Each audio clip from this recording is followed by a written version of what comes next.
Desde un humilde garaje en California hasta las alturas del poder global, Apple ha transformado economías, culturas y nuestra forma de vida. Todo comenzó en 1973, con la visión de dos jóvenes rebeldes cuyos sueños estaban destinados a dejar una huella imborrable en la historia de la humanidad. Pero detrás de esos sueños y de ese modesto comienzo, se ocultaba una trama cargada de ambición, engaños y traición. Desde la visión audaz de Steve Jobs hasta la cautela estratégica de Tim Cook, Apple ha navegado por aguas turbulentas, enfrentando crisis profundas, guerras de poder y momentos de extrema tensión que estuvieron a punto de llevar a la compañía a la bancarrota, amenazando con que el mundo nunca llegara a conocer el iPhone. Este documental promete desvelar las capas de misterio que rodean cada producto, cada decisión y cada momento de éxito o fracaso de Apple. Prepárate para embarcarte en un viaje a través de la increíble y a veces turbulenta historia de la que hoy es la mayor empresa del mundo.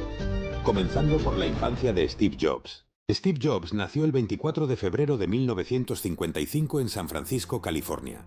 Sus padres biológicos tuvieron que renunciar a él por ser demasiado jóvenes en ese momento y no querer casarse. Tener un hijo fuera del matrimonio tenía un fuerte estigma en los años 50, por lo que Steve fue adoptado por Paul y Clara Jobs. En 1961, la familia se mudó a Mountain View, California.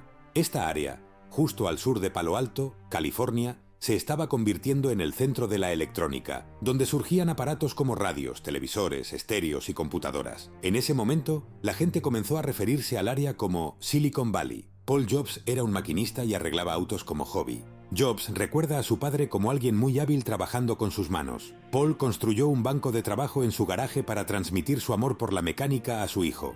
Steve a menudo encontraba difícil hacer amigos de su edad y luchaba por funcionar en un aula tradicional. Se resistía a las figuras de autoridad, se comportaba mal con frecuencia y fue suspendido varias veces. Jobs, más tarde, dijo de sí mismo que estaba bastante aburrido en la escuela y se había convertido en un pequeño terror, aunque Jobs le atribuyó a su maestra de cuarto grado el haberlo encaminado. Steve Jobs diría: «Le tomó como un mes darse cuenta de mi situación. Me sobornaba para que aprendiera. La profesora le decía: «Realmente quiero que termines este libro de trabajo. Te daré $5 si lo terminas».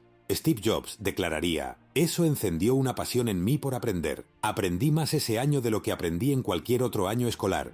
Incluso querían que me saltara los siguientes 2 años en la escuela primaria e ir directamente a la secundaria para aprender un idioma extranjero, pero mis padres muy sabiamente no lo permitieron». Jobs se saltó 5º grado y pasó directamente a 6º en la escuela secundaria Crittenden en Mountain View. Sin embargo, esta transición llevó a que Jobs fuera acosado por sus compañeros, lo que le llevó a darles un ultimátum a sus padres: o lo sacaban de Crittenden o él abandonaría la escuela. Sus padres utilizaron todos sus ahorros en 1967 para comprar una nueva casa que permitiera a Jobs cambiar de escuela. Su nueva casa en Christie Drive, en Los Altos, California, más tarde se convertiría en un lugar clave en la historia de Apple, mientras Jobs comenzaba a estudiar en Cupertino Junior High. Un compañero aficionado a la electrónica, Bill Fernández, de Cupertino Junior High, se convirtió en su primer amigo. Fernández más tarde comentó que, por alguna razón, a los niños de 8º grado no les gustaba Steve, porque pensaban que era raro. Yo era uno de sus pocos amigos. Fernández eventualmente presentó a Jobs al genio de la electrónica Steve Wozniak, quien vivía al otro lado de la calle de Fernández. De niño,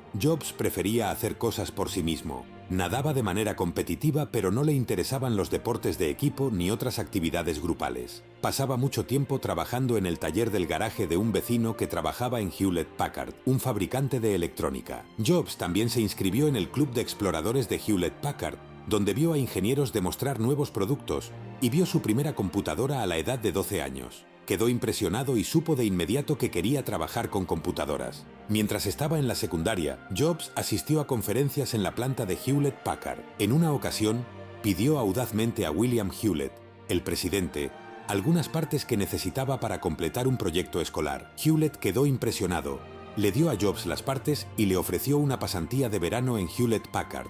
Jobs dijo: «Él no me conocía en absoluto, pero terminó dándome algunas partes y consiguiéndome un trabajo ese verano trabajando en Hewlett Packard en la línea, montando contadores de frecuencia». Bueno, montar es decir mucho. Yo estaba poniendo tornillos. No importaba. Estaba en el cielo. La ubicación de la casa en Los Altos significaba que Jobs podría asistir a la cercana Homestead High School, que tenía fuertes lazos con Silicon Valley.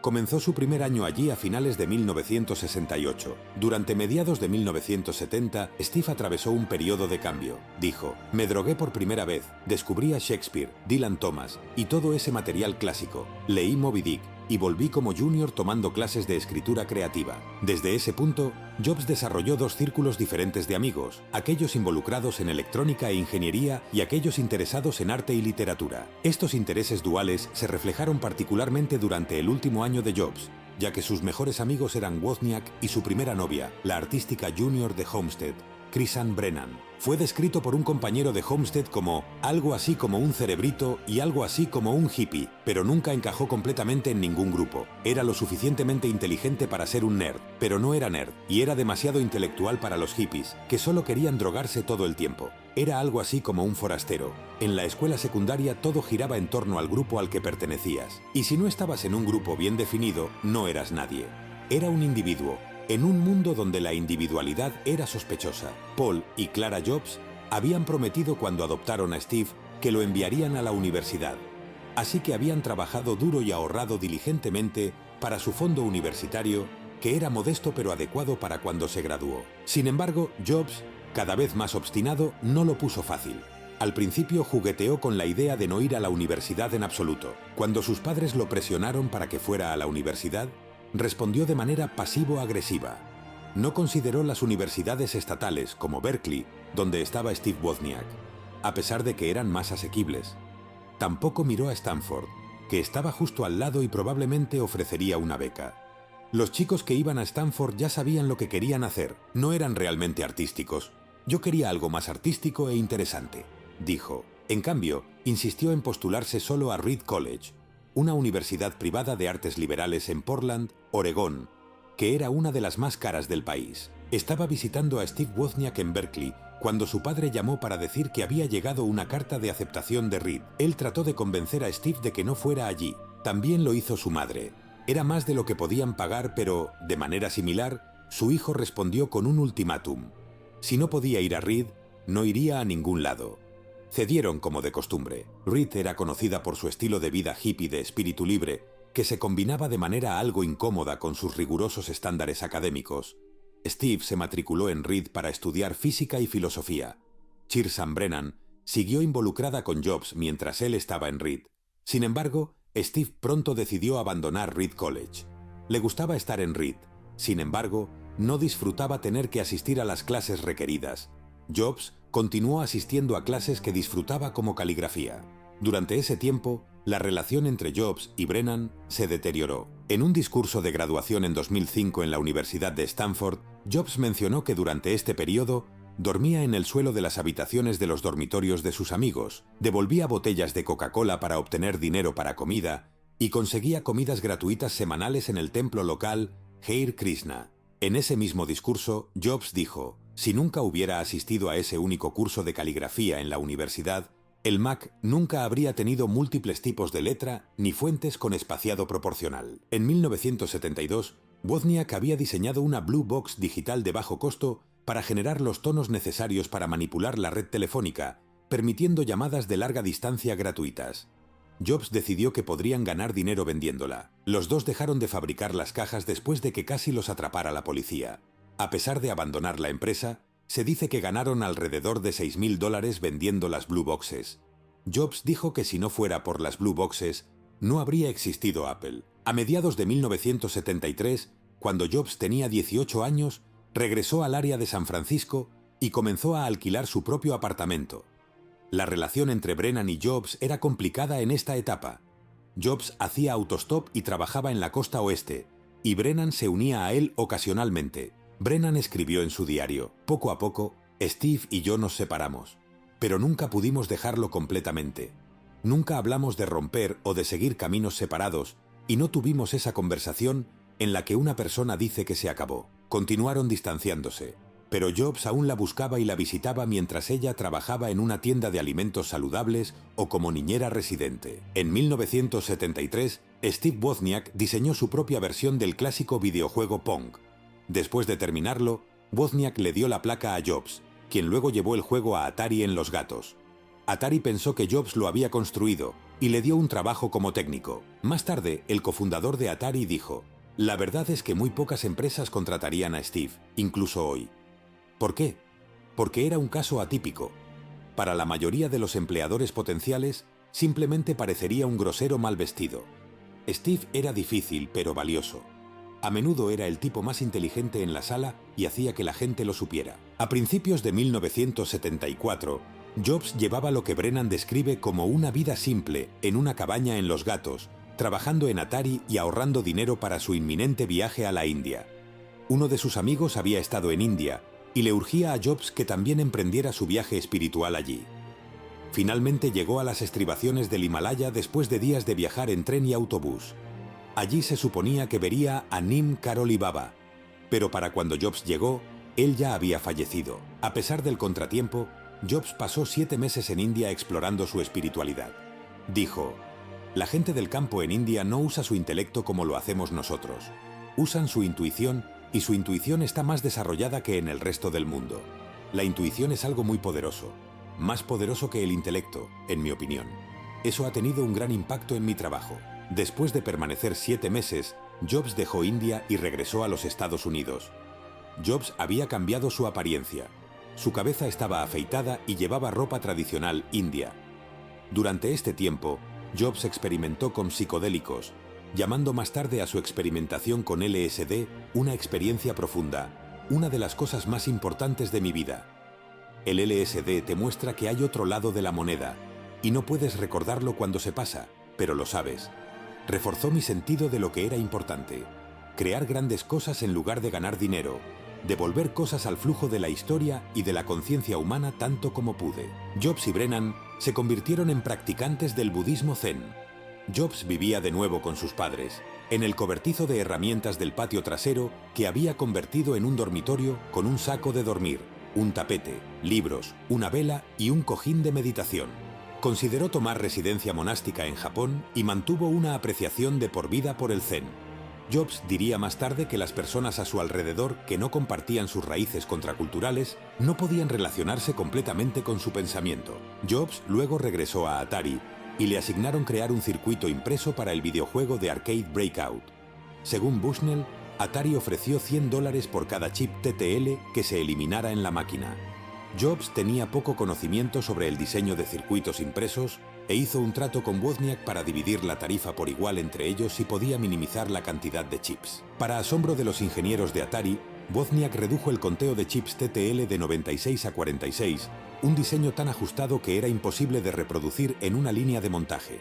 Según Wozniak, Jobs le dijo que Atari les había pagado solo $700 en lugar de los $5.000 pagados, y que la parte de Wozniak era, por lo tanto, $350. Solo más tarde Wozniak se enteró de esto, a lo que dijo: «Lloré bastante cuando leí eso en un libro».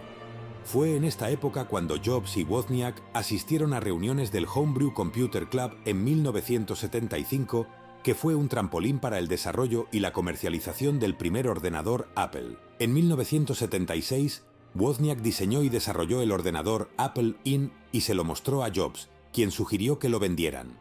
Jobs, Wozniak y Ronald Wayne fundaron Apple Computer en el garaje de la casa de Jobs en Chris Drive en Los Altos. Los dos Steve asistieron juntos al Homebrew Computer Club, un grupo de aficionados a la informática que se reunía en Menlo Park, California, desde 1975. Woz vio su primer MITS Altair allí, que hoy parece poco más que una caja de luces y placas de circuito. Wozniak se inspiró en el enfoque de construcción propia de MITS. El Altair venía como un kit, para hacer algo más sencillo para el resto de nosotros. Wozniak continuó produciendo el primer ordenador con un teclado similar al de una máquina de escribir y la capacidad de conectarse a un televisor común como pantalla. Más tarde fue bautizado como Apple I y fue el arquetipo de cada ordenador moderno, pero Wozniak no intentaba cambiar el mundo con lo que había hecho. Solo quería demostrar cuánto había logrado hacer con tan pocos recursos. Los dos decidieron el nombre Apple después de que Jobs regresara de la comuna All One Farm en Oregón y le contara a Wozniak sobre su tiempo pasado en el huerto de manzanas de la granja. Los vecinos en Chris Drive habían descrito a Jobs como un individuo peculiar que saludaba a sus clientes con su ropa interior visible, descalzo y con aspecto hippie. Jobs se acercó a una tienda de informática local llamada The Byte Shop, para intentar vender el Apple I. Le dijeron que estarían interesados en la máquina, pero solo si venía completamente ensamblada. El dueño, Paul Terrell, fue más allá, diciendo que ordenaría 50 de las máquinas y pagaría $500 estadounidenses cada una al entregarlas. Jobs entonces llevó la orden de compra que había recibido de The Byte Shop a Kramer Electronics, un distribuidor nacional de piezas electrónicas, y ordenó los componentes que necesitaba para ensamblar el Apple I. El gerente de crédito local preguntó a Jobs cómo iba a pagar por las partes. Jobs explicó sobre su orden de compra de The Byte Shop que era contraentrega. Jobs convenció a Kramer Electronics de darle las partes a crédito y pagarle una vez que entregara las computadoras. La familia y los amigos fueron reclutados para sentarse en una mesa de cocina y ayudar a soldar las partes, y una vez que fueron probadas, Jobs las llevó a The Byte Shop. Cuando las desempacó, Terrell, quien había pedido computadoras terminadas, se sorprendió por lo que encontró. Terrell había recibido esencialmente solo la placa base de la computadora. Los clientes tendrían que proporcionar el teclado, la fuente de alimentación y el televisor para poder usar el Apple I. Aunque Terrell estaba molesto por esto, aún aceptó y pagó por las unidades. Sin mencionar que le dio a Jobs una idea de cómo debería ser el próximo ordenador Apple. Tras el éxito del Apple I, el negocio necesitaba inversión. Habían utilizado una variedad de métodos, incluida la venta de varios artículos preciados como la calculadora científica HP de Wozniak y el coche Volkswagen de Jobs. Jobs comenzó a buscar dinero en efectivo, pero los bancos eran reacios a prestarle dinero. La idea de un ordenador para la gente común parecía absurda en ese momento. El cofundador Ronald Wayne se mostró reticente sobre el negocio debido a una empresa fallida 4 años antes y pronto abandonó la compañía, dejando a los dos Steve como los cofundadores activos principales. En 1977, Jobs finalmente conoció a Mike Markkula, un empresario e inversionista estadounidense que avaló un préstamo bancario por $250.000, equivalente a $1.288.000 de 2024. Markkula aportó su experiencia empresarial junto con su dinero y se convirtió en un propietario de 1/3 de Apple y el empleado número 3. Steve Wozniak, más tarde, atribuyó a Markkula más crédito por el éxito de Apple que a sí mismo. Mientras tanto, Chrisann Brennan regresó de su propio viaje a India y visitó a Jobs en la casa de sus padres, donde todavía vivía. Fue durante este periodo que Jobs y Brennan se enamoraron nuevamente, ya que ella notó cambios en él que atribuye a Kobun, un sacerdote zen que había sido mentor de Jobs. También fue en este tiempo cuando Jobs mostró un prototipo de la computadora Apple a Brennan y a sus padres en su sala de estar. Para principios de 1977, ella y Jobs pasaban tiempo juntos en su casa en Duveneck Ranch en Los Altos, que funcionaba como un albergue y centro de educación ambiental. Brennan también trabajaba allí como maestra para los niños que venían a aprender sobre la granja. Wozniak y Jobs pronto avanzaron más allá del Apple I. Muchas de las características de diseño de la computadora se debieron a la cantidad limitada de dinero que tenían para construir el prototipo, pero con los ingresos de las ventas del Apple I y la inversión reciente, pudieron comenzar la construcción de una máquina mucho más mejorada, el Apple II. Los dos Steve lo presentaron al público en la primera West Coast Computer Fair, en abril de 1977. La principal diferencia interna fue una interfaz de monitor completamente rediseñada, que mantenía la pantalla en memoria. Ahora no solo era útil para la visualización de texto simple, el Apple II incluía gráficos y, eventualmente, color. Mientras tanto, Jobs presionaba por una carcasa y un teclado mucho más mejorados, con la idea de que la máquina debía estar completa y lista para funcionar directamente desde la caja. Jobs solía ir a trabajar con un suéter de cuello alto simulado de manga larga negro, jeans Levi azules y zapatillas New Balance 991. Dijo que su elección estaba inspirada por la de Stuart Geman, un renombrado profesor de matemáticas aplicadas en la Universidad de Brown. A Jobs le gustaba la idea de tener un uniforme por su conveniencia diaria y mantener un estilo distintivo. A medida que Jobs se volvía más exitoso con su nueva empresa, su relación con Brennan se volvía más compleja. En 1977, el éxito de Apple se convirtió en parte de su relación, mientras Brennan y Jobs se mudaban a una casa cerca de la oficina de Apple en Cupertino. Brennan finalmente ocupó un puesto en el departamento de envíos de Apple. La relación entre Brennan y Jobs se deterioraba a medida que su posición en Apple crecía, y ella comenzó a considerar terminar la relación a través de pequeños cambios. En octubre de 1977, Brennan fue abordada por Rod Holt, el quinto empleado de Apple y desarrollador de la fuente de alimentación única para el Apple II, quien le pidió que tomara una pasantía remunerada diseñando planos para los Apples. Tanto Holt como Jobs pensaron que sería una buena posición para ella, dado sus habilidades artísticas. Holt estaba particularmente ansioso porque ella aceptara el puesto y desconcertado por su ambivalencia hacia él. Sin embargo, la decisión de Brennan se vio ensombrecida por el hecho de que se dio cuenta de que estaba embarazada y que Jobs era el padre.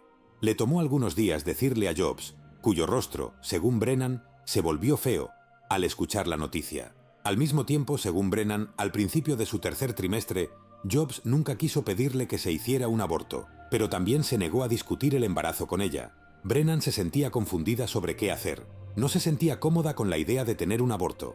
En cambio, decidió discutir el asunto con Coburn, quien la animó a mantener al bebé y prometió su apoyo. Mientras tanto, Holt esperaba su decisión sobre la pasantía. Brennan declaró que Jobs continuaba animándola a tomar el trabajo diciendo: «Puedes estar embarazada y trabajar en Apple, puedes tomar el trabajo. No entiendo cuál es el problema». Sin embargo, Brennan señala que se sentía avergonzada solo de pensar en tener un vientre creciente en un entorno de trabajo profesional con el hijo de Jobs. Brennan rechazó la pasantía y decidió dejar Apple.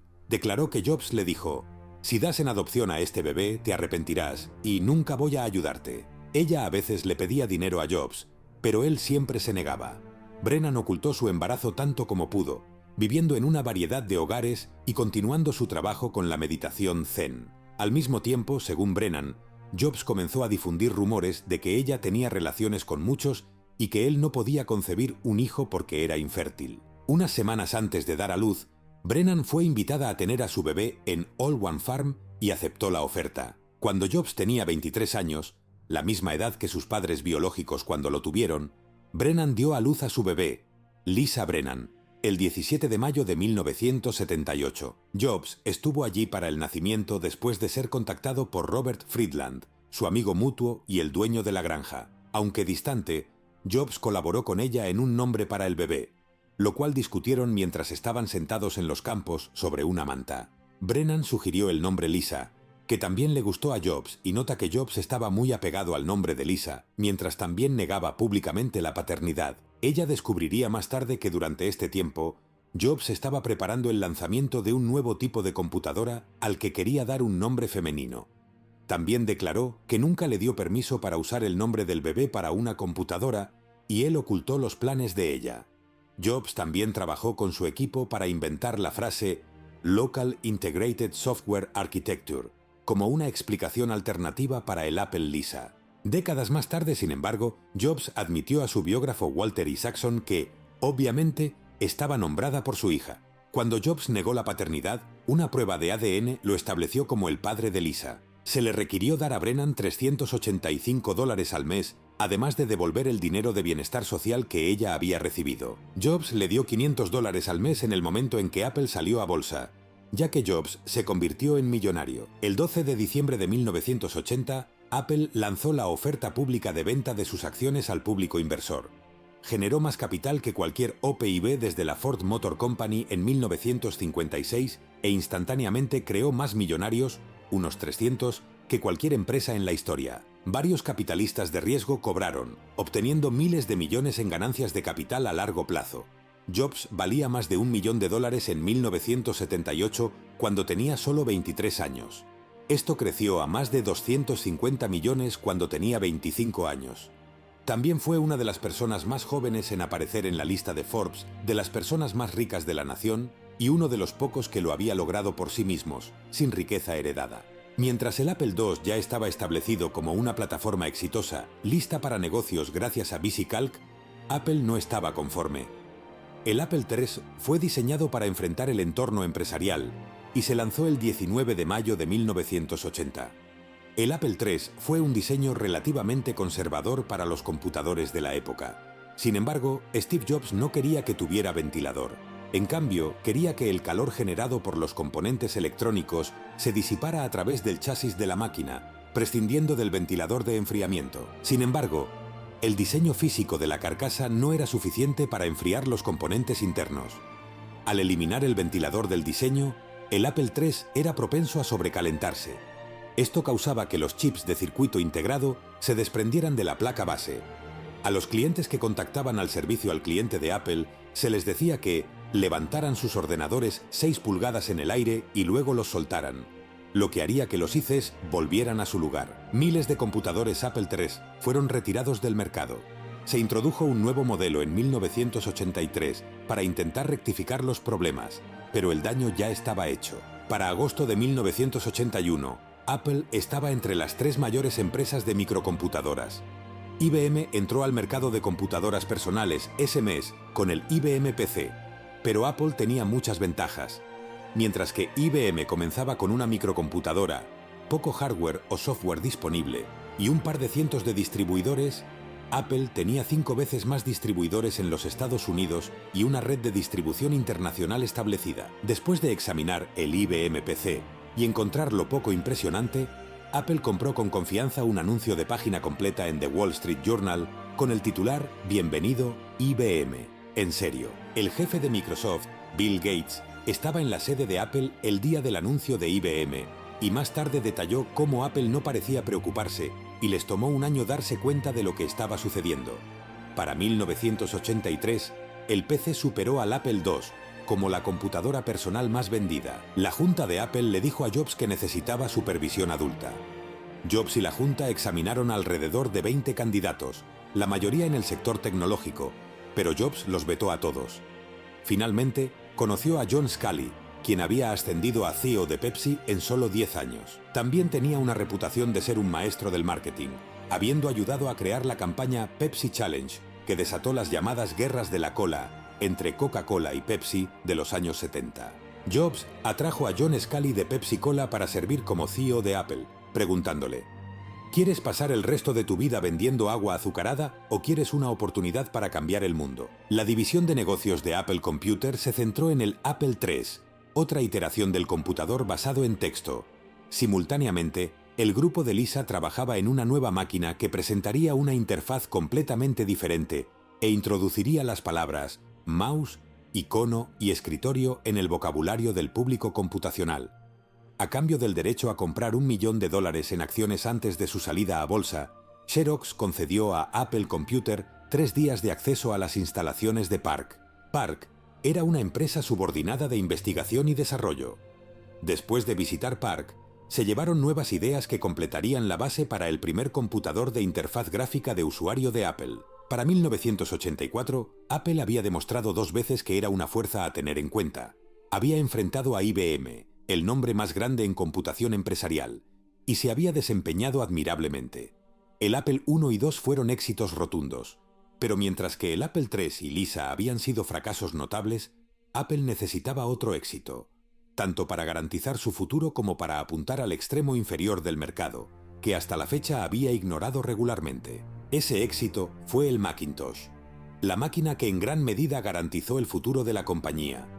Siempre recordaremos a Steve Jobs como el hombre que lanzó el Macintosh, pero solo llegó al proyecto en 1981, 2 años después de que Jeff Raskin había comenzado a trabajar en el computador de bajo costo para uso doméstico y empresarial. Jobs rápidamente dejó su marca en él y Raskin se fue en 1982 antes de que el producto se lanzara al mercado.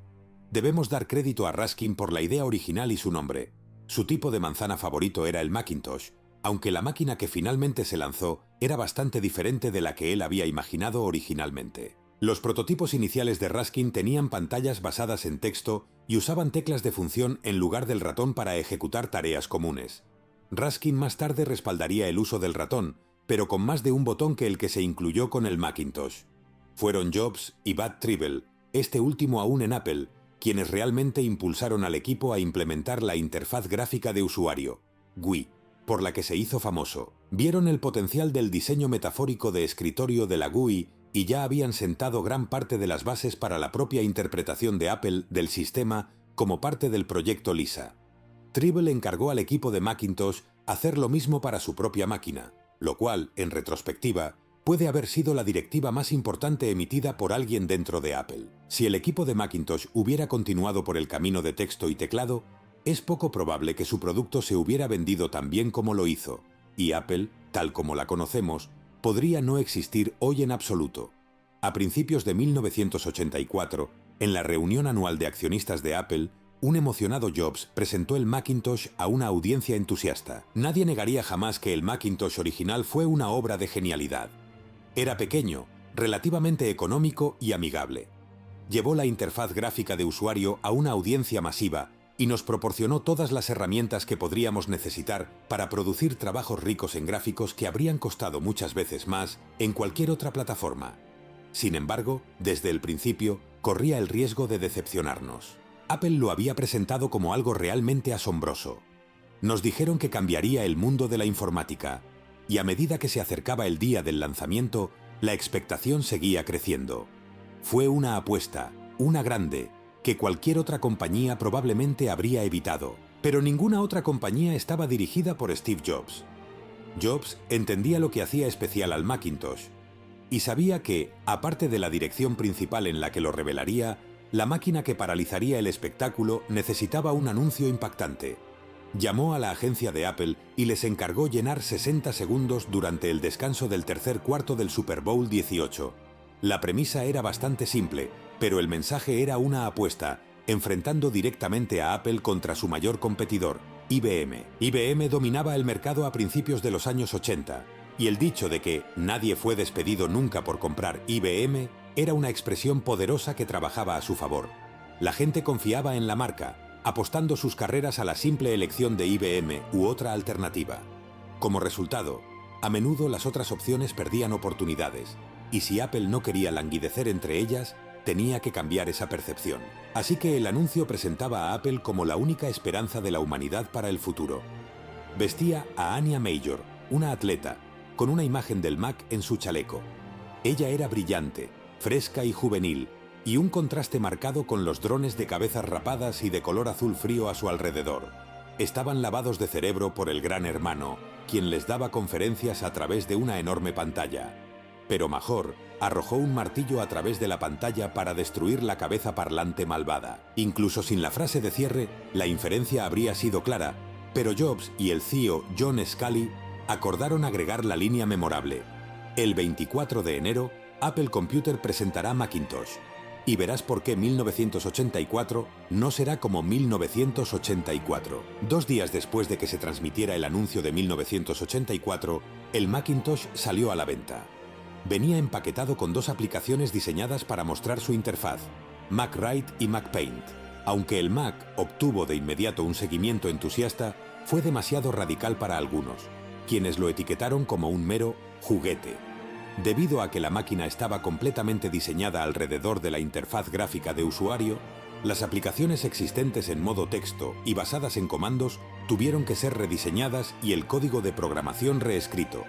Esto fue un desafío que muchos desarrolladores de software evitaron, y resultó en una falta inicial de software para el nuevo sistema. Hasta ahora, todo había sido buenas noticias para Apple.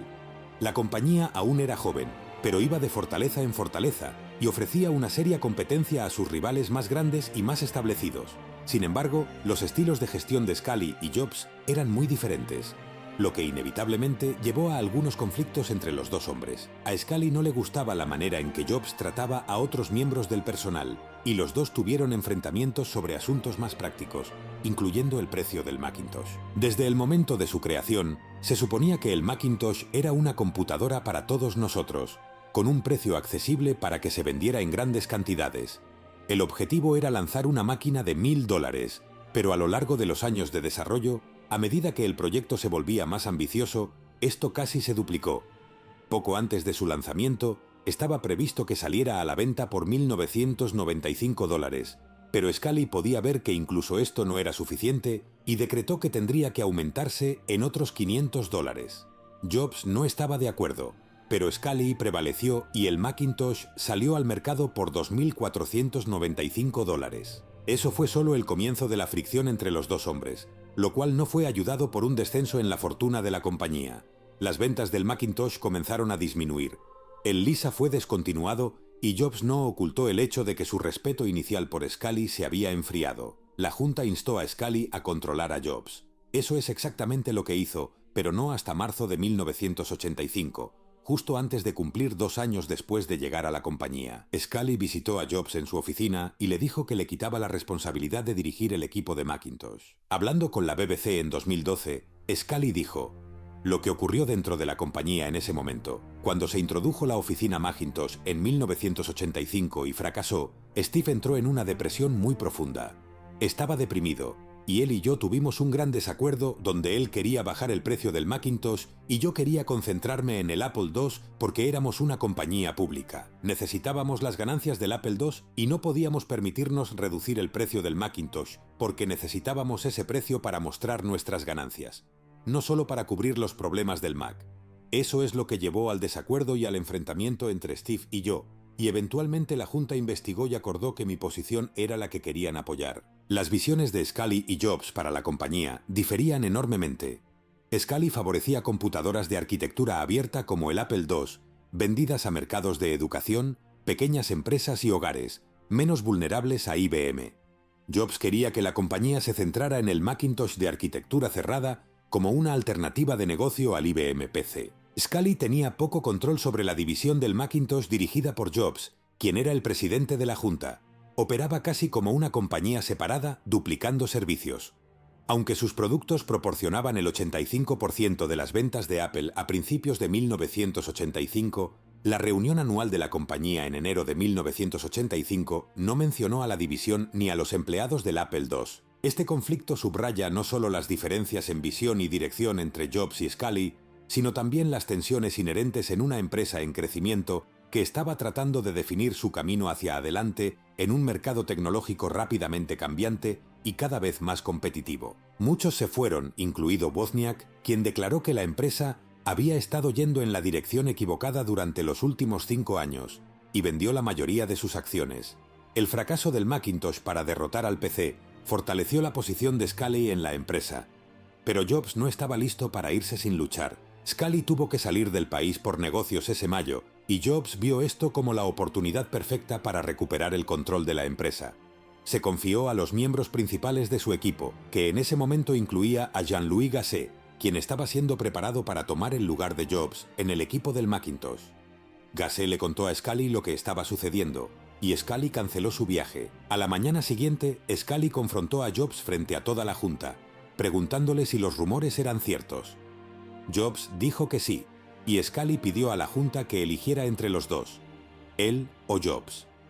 Eligieron a Scully, y el destino de Jobs quedó sellado. Scully reorganizó la empresa, instaló a Gasset al frente de la división de computadoras y hizo a Jobs presidente de Apple. Eso podría sonar como un ascenso, pero en realidad fue un papel en gran medida ceremonial que alejó al cofundador del manejo diario de la empresa. Unos meses más tarde, el 17 de septiembre de 1985, Jobs presentó una carta de renuncia a la Junta de Apple. Otros 5 empleados principales de Apple también renunciaron y se unieron a Jobs en su nueva empresa, Next. Jobs más tarde explicó que la industria entró en recesión y Scully no sabía qué hacer. Dijo que había un vacío de liderazgo en la cúspide de Apple. Había gerentes generales fuertes dirigiendo divisiones en Apple, pero faltaba liderazgo. Jobs describió a John Scully como alguien con un increíble instinto de supervivencia, de modo que cuando las cosas se ponían difíciles, culpaba de todos los problemas de Apple a Jobs, mencionando que no te conviertes en uno de los principales CEO en América corporativa sin aprender cómo sobrevivir. Steve Jobs dijo que contrató a la persona equivocada. Tras su renuncia de Apple en 1985, Jobs fundó Next Inc. con $7 millones. Un año después se estaba quedando sin dinero y buscó capital de riesgo sin tener un producto a la vista. Eventualmente, Jobs atrajo la atención del multimillonario Ross Perot, quien invirtió fuertemente en la compañía. La computadora Next fue mostrada al mundo en lo que se consideró el evento de regreso de Jobs, un lujoso evento de lanzamiento solo por invitación que fue descrito como una extravagancia multimedia. En 1986, Jobs financió la escisión de The Graphics Group, más tarde renombrado como Pixar, de la división de gráficos por computadora de Lucasfilm por el precio de $10 millones, 5 millones de los cuales fueron dados a la empresa como capital y 5 millones de los cuales fueron pagados a Lucasfilm por los derechos de tecnología. Jobs hizo lo que los mejores gerentes a menudo hacen. Se apartó del camino. Se dijo que Jobs vio el potencial de lo que Pixar podría ser antes que nosotros. Y solo tenía una solicitud para las películas animadas: que fueran las mejores. Algunos creen que sin Steve Jobs, Pixar no habría sobrevivido lo suficiente como para hacer Toy Story o cualquiera de las películas que siguieron. Y cuando otros instaron a Pixar a acelerar el ritmo y producir más películas CGI por año, Jobs dejó que Lasseter y compañía mantuvieran un ritmo relativamente lento, al menos para una compañía de cine, asegurando un flujo lento pero constante de películas de alta calidad y galardonadas. La primera película producida por Pixar en asociación con Disney, Toy Story, en 1995, con Jobs acreditado como productor ejecutivo, trajo fama y aclamación crítica al estudio cuando se lanzó. Jobs llevó a Pixar a bolsa en 1996, y al final del primer día de negociación, su participación del 80% en la compañía valía $1.000 millones. Después de casi 10 años de lucha, Jobs finalmente lo logró en grande, pero lo mejor aún estaba por venir. Chrisann Brennan señala que después de que Jobs fue obligado a salir de Apple, se disculpó muchas veces por su comportamiento hacia ella y hacia Lisa. También afirma que Jobs dijo que nunca asumió la responsabilidad cuando debía haberlo hecho, y que lo lamentaba. Para entonces, Jobs había desarrollado una relación sólida con Lisa, y cuando ella tenía 9 años, Jobs hizo cambiar su nombre en el certificado de nacimiento de Lisa Brennan a Lisa Brennan Jobs. Además, Jobs y Brennan desarrollaron una relación laboral para criar juntos a Lisa, un cambio que Brennan atribuye a la influencia de la hermana biológica recién encontrada de Jobs, Mona Simpson, quien trabajó para reparar la relación entre Lisa y Jobs. Jobs encontró a Mona después de encontrar primero a su madre biológica, Joanne Schiebel Simpson, poco después de dejar Apple. Jobs no contactó a su familia biológica durante la vida de su madre adoptiva, Clara.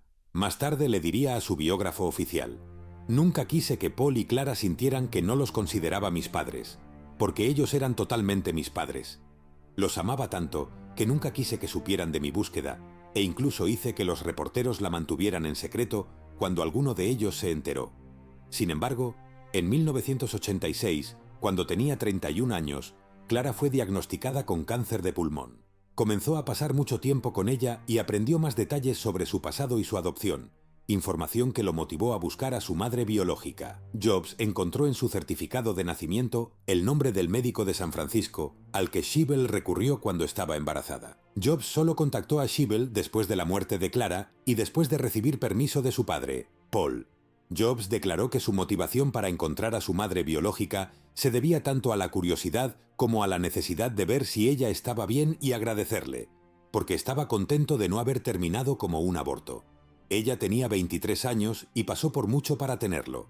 Schiebel se emocionó durante su primer encuentro, aunque no estaba familiarizada con la historia de Apple ni con el papel de Jobs en ella, y le dijo que había sido presionada para firmar los papeles de adopción. Dijo que lamentaba haberlo entregado y se disculpó repetidamente con él por ello. Jobs y Schiebel desarrollarían una relación amistosa por el resto de su vida y pasarían juntos la Navidad. Durante esta primera visita, Schiebel le dijo a Jobs que tenía una hermana, Mona, quien no sabía que tenía un hermano. Schiebel luego organizó para que se encontraran en Nueva York, donde Mona trabajaba.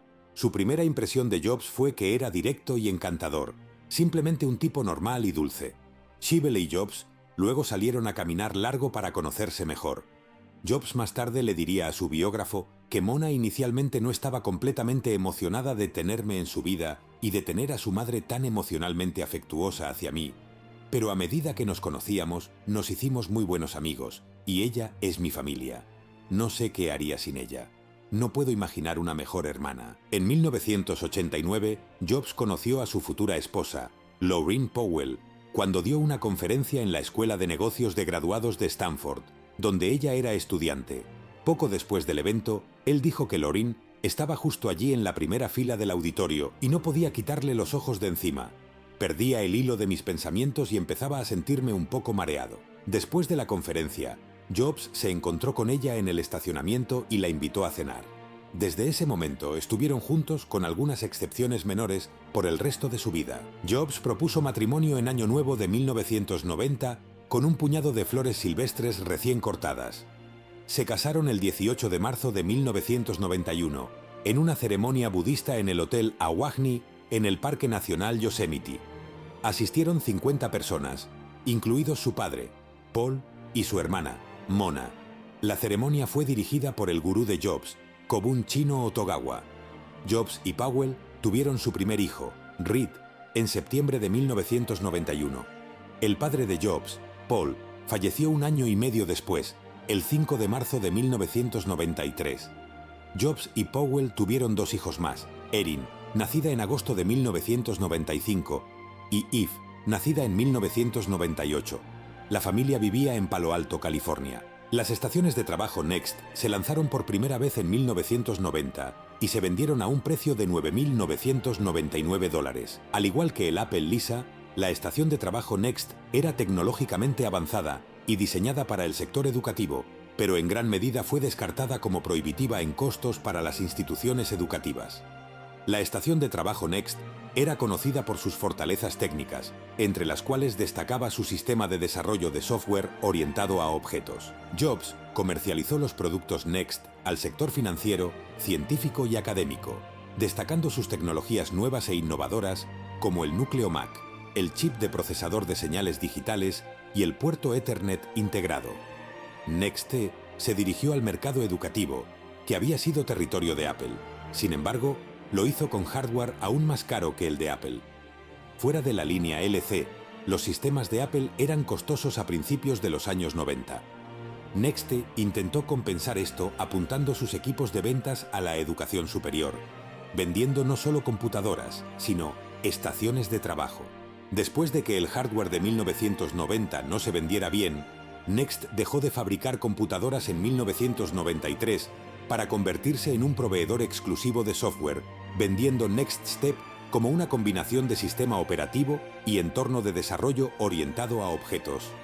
Next Step para Intel se convirtió en un producto popular entre las grandes empresas y especialmente las instituciones financieras para el desarrollo y despliegue rápido de software personalizado. Mientras tanto, en Apple, el futuro no se veía tan brillante.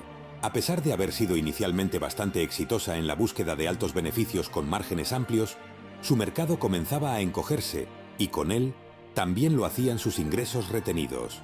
Por primera vez en la historia de la empresa, los resultados de fin de año mostraron que sus saldos de efectivo aumentaban más lentamente que el año anterior. Ese no era su único problema. Sin embargo, IBM había estado superando a Apple en ganancias desde mediados de los años 80, cuando se estableció como la fuerza dominante en la informática de oficina. Había pocas indicaciones de que esto cambiaría pronto, y para empeorar las cosas, el diferenciador clave de Apple estaba a punto de recibir un golpe casi mortal. Microsoft se estaba preparando para Windows 3, un competidor directo del todo gráfico Macintosh System Software.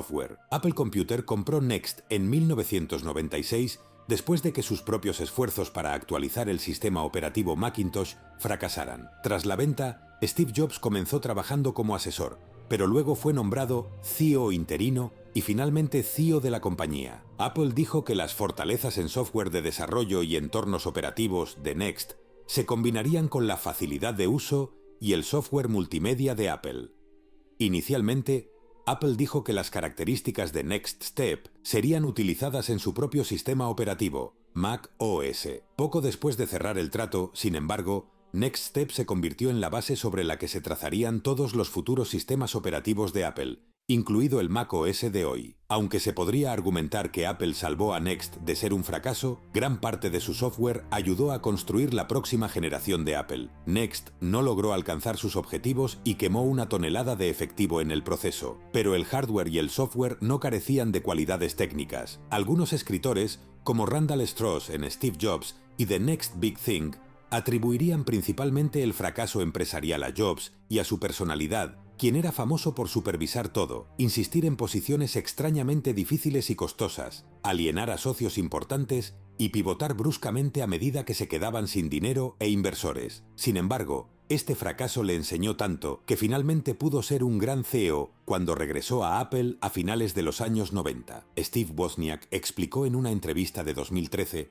que mientras Jobs estuvo en Next, realmente estaba poniendo en orden su cabeza. En 1996, Apple anunció que compraría Next por 427 millones. El trato se finalizó en febrero de 1997, trayendo a Jobs de vuelta a la compañía que había cofundado. Jobs terminó una serie de proyectos, como Newton, CyberDoc y OpenDoc. En los meses siguientes, muchos empleados desarrollaron miedo de encontrarse con Jobs mientras viajaban en el ascensor, temiendo que podrían no tener un trabajo cuando se abrieran las puertas. La realidad era que las ejecuciones sumarias de Jobs eran raras, pero unas pocas víctimas fueron suficientes para aterrorizar a toda la compañía. Jobs también cambió el programa de licencias para los clones de Macintosh, haciéndolo demasiado costoso para que los fabricantes siguieran fabricando máquinas. Cuando Jobs regresó, la compañía no estaba en muy buenas condiciones. Apple había comenzado a flaquear a medida que PCs baratos con Windows inundaban el mercado. Jobs se encontró de nuevo en el asiento del conductor y tomó algunas medidas drásticas para darle la vuelta a la compañía. Jobs convocó a los principales empleados de Apple al auditorio y, vistiendo shorts y zapatillas, subió al escenario y pidió a todos que le dijeran, citando, ¿qué está mal en este lugar? Después de algunos murmullos y respuestas inciertas, Jobs cortó a todos. Son los productos. ¿Qué tienen de malo los productos? Los productos son una mierda, ya no tienen sexo. Y eso es porque mientras Jobs estaba fuera, Apple comenzó a perder su identidad icónica, que era una marca registrada de la influencia de Steve Jobs. Los precios subieron y los Macs de repente dejaron de venderse. La línea de productos se proliferó y se volvió tan fragmentada que era imposible distinguir entre modelos. Esto no solo confundió a los clientes, sino también a los asociados de ventas, y la imagen de Apple se vio dañada en el proceso. Jobs comenzó a tomar medidas para volver a poner en su lugar el Apple que había construido originalmente.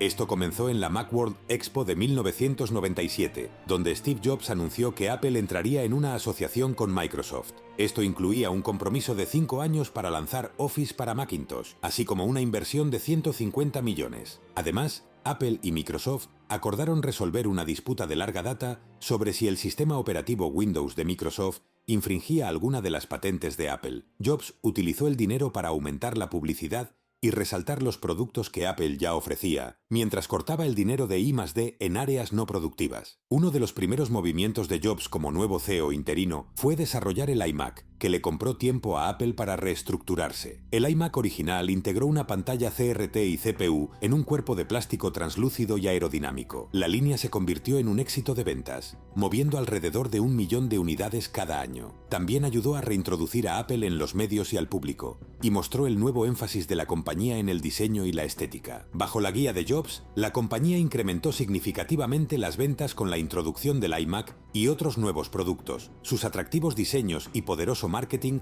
funcionaron bien para Apple. En la Expo Macworld 2000, Jobs oficialmente eliminó el modificador interino de su título y se convirtió en el CEO permanente de Apple. En mayo de 2001, tras mucha especulación, Apple anunció la apertura de sus propias tiendas minoristas, ubicadas en los principales mercados de compra de computadoras en Estados Unidos. Las tiendas fueron diseñadas con dos propósitos principales: frenar la marea de la disminución de la cuota de mercado de Apple y responder al pobre marketing de los productos de Apple en puntos de venta de terceros. Otro punto de venta inicial fue la encarnación original de la Genius Bar, que mostraba imágenes de Albert Einstein y otros genios famosos que habían sido incluidos en los anuncios de Piensa diferente de Apple en ese momento. Jobs posicionó a los genios en la tienda como capaces de responder a las preguntas de los clientes, y si no podían, había una línea directa con alguien en Cupertino que podía. Más de 500 fanáticos hicieron cola en la tienda de Tysons antes del amanecer ese primer día. Durante el fin de semana, Tysons y Glendale recibieron a más de 7.500 visitantes y vendieron un total combinado de $600.000 en productos durante los primeros 2 días. En los años siguientes, la Apple Store ha crecido a más de 500 ubicaciones en más de 20 países. Ha experimentado un crecimiento significativo a pesar de los tiempos difíciles para el sector minorista, especialmente en el espacio de la electrónica de consumo. Mientras ayudaba a impulsar el crecimiento propio de Apple y jugaba un papel clave en los lanzamientos del iPod, iPhone, iPad y más, la Apple Store también cambió para siempre la apariencia del comercio minorista de computadoras y electrónica, y ese aspecto ha sido ampliamente imitado, desde Microsoft lanzando una cadena de tiendas similares hasta Sony intentando lo mismo, hasta tiendas Apple falsas en China. Sin embargo, para crecer más rápido, Apple necesitaba algo más que el Mac. La compañía se diversificó, introduciendo y mejorando otros dispositivos digitales. Los reproductores MP3 portátiles Existían desde mediados de los años 90, pero Apple encontró que todos en el mercado ofrecían una experiencia de usuario mediocre. Steve Jobs tenía un término fuerte para gadgets como esos: basura. Todos en Apple estaban de acuerdo. Los reproductores basados en memoria flash de la época solo podían almacenar unas 15 canciones. Los reproductores con disco duro almacenaban muchas más, pero eran relativamente grandes, pesados y tenían interfaces de usuario difíciles de navegar que no escalaban bien al desplazarse entre miles de canciones. Además, la mayoría de los reproductores de medios portátiles usaban el estándar USB 1.1 para transferir música desde una computadora anfitriona al reproductor, lo que hacía que el usuario esperara hasta 5 minutos para transferir unas 15 canciones. Al mover miles de canciones, el tiempo de transferencia podía aumentar a varias horas. Jobs decidió que Apple debería intentar crear su propio reproductor MP3, uno que funcionara bien con iTunes y que potencialmente atrajera a más clientes a la plataforma Mac. 2001 marcó un tiempo incierto para la compañía. El reciente colapso de las acciones tecnológicas estaba fresco en la mente de todos, y Apple apenas estaba equilibrando sus finanzas. El enfoque principal de la compañía estaba en la línea de computadoras Mac, y tenía pocos recursos disponibles para otros proyectos. Debido a esto, el iPod tuvo que ser terminado rápidamente para que Apple no cerrara el proyecto. El producto tenía que justificar su existencia como una carga financiera para la compañía. El líder del producto, Tony Fadell, también sentía que los competidores superarían a Apple en el mercado con un dispositivo similar si Apple no trabajaba tan rápido como pudiera. Después de 6 meses de trabajo arduo, el iPod comenzó a tomar forma. Los esfuerzos concentrados y bien organizados de los diversos equipos de iPod de Apple demostraron que podían terminar el producto a tiempo, pero un contratiempo casi se interpone en el camino. Los eventos del 11 de septiembre de 2001 ocurrieron durante la recta final del desarrollo del iPod. Mientras se desarrollaban los ataques, un equipo de Apple que transportaba prototipos clave del iPod desde Taiwán aterrizó en suelo estadounidense, justo antes de que el gobierno de Estados Unidos cerrara el tráfico aéreo a nivel nacional. Los prototipos del iPod llegaron a tiempo. El primer iPod se envió en noviembre de 2001. Hasta la fecha, Apple ha vendido más de 304 millones de unidades en 4 modelos diferentes. Con la exitosa introducción del iPod, la compañía ingresó a las industrias de dispositivos móviles y distribución de música, dando un enorme impulso a los ingresos de Apple. En 2003, Apple lanzó la tienda de música iTunes con 200.000 canciones a 99 centavos cada una, ofreciendo a las personas una manera conveniente de comprar música legalmente en línea. Vendió 1 millón de canciones en su primera semana. El experto en música Mark Mulligan describió a Jobs como quien llevó a la industria musical a la era digital por sí solo. Antes del lanzamiento de iTunes, Jobs se reunió con docenas de músicos con la esperanza de convencer a las disqueras de participar en el plan de iTunes. Una de las personas a las que Jobs le presentó fue al prominente trompetista Wynton Marsalis. Marsalis dijo que Jobs habló durante 2 horas seguidas. Era un hombre poseído, dijo. Después de un rato, empecé a mirarlo a él y no al computador, porque estaba tan fascinado con su pasión. Hacer presentaciones y ventas era una parte clave del repertorio de Jobs. Fue uno de los mejores presentadores del mundo. Sus discursos clave cautivaron a las audiencias y se han convertido en un pilar de la marca Apple. No solo anunciaba un nuevo producto de Apple, encontraba formas de hacer que la audiencia se emocionara tanto como fuera posible mientras presentaba magistralmente ese producto de Apple como el próximo artículo imprescindible. La pasión de Jobs se mostraba en cada presentación, lo que resonaba con la audiencia. Fue tanto admirado como criticado por su habilidad en la persuasión y la venta, que ha sido apodada el campo de distorsión de la realidad, y era particularmente evidente durante sus discursos clave, coloquialmente conocidos como Steve Notes, en las Macworld Expos y en las conferencias mundiales de desarrolladores de Apple. Sin embargo, en octubre de 2003, Jobs fue diagnosticado con cáncer. A mediados de 2004, anunció a sus empleados que tenía un tumor canceroso en su páncreas. El pronóstico para el cáncer de páncreas suele ser muy pobre, pero Jobs afirmó que tenía un tipo mucho menos agresivo. A pesar de su diagnóstico, Jobs resistió las recomendaciones médicas para una intervención médica durante 9 meses, optando en su lugar por la medicina alternativa para combatir la enfermedad. Según el investigador de Harvard, Ramsey Hamry, su elección del tratamiento alternativo condujo a una muerte prematura innecesariamente.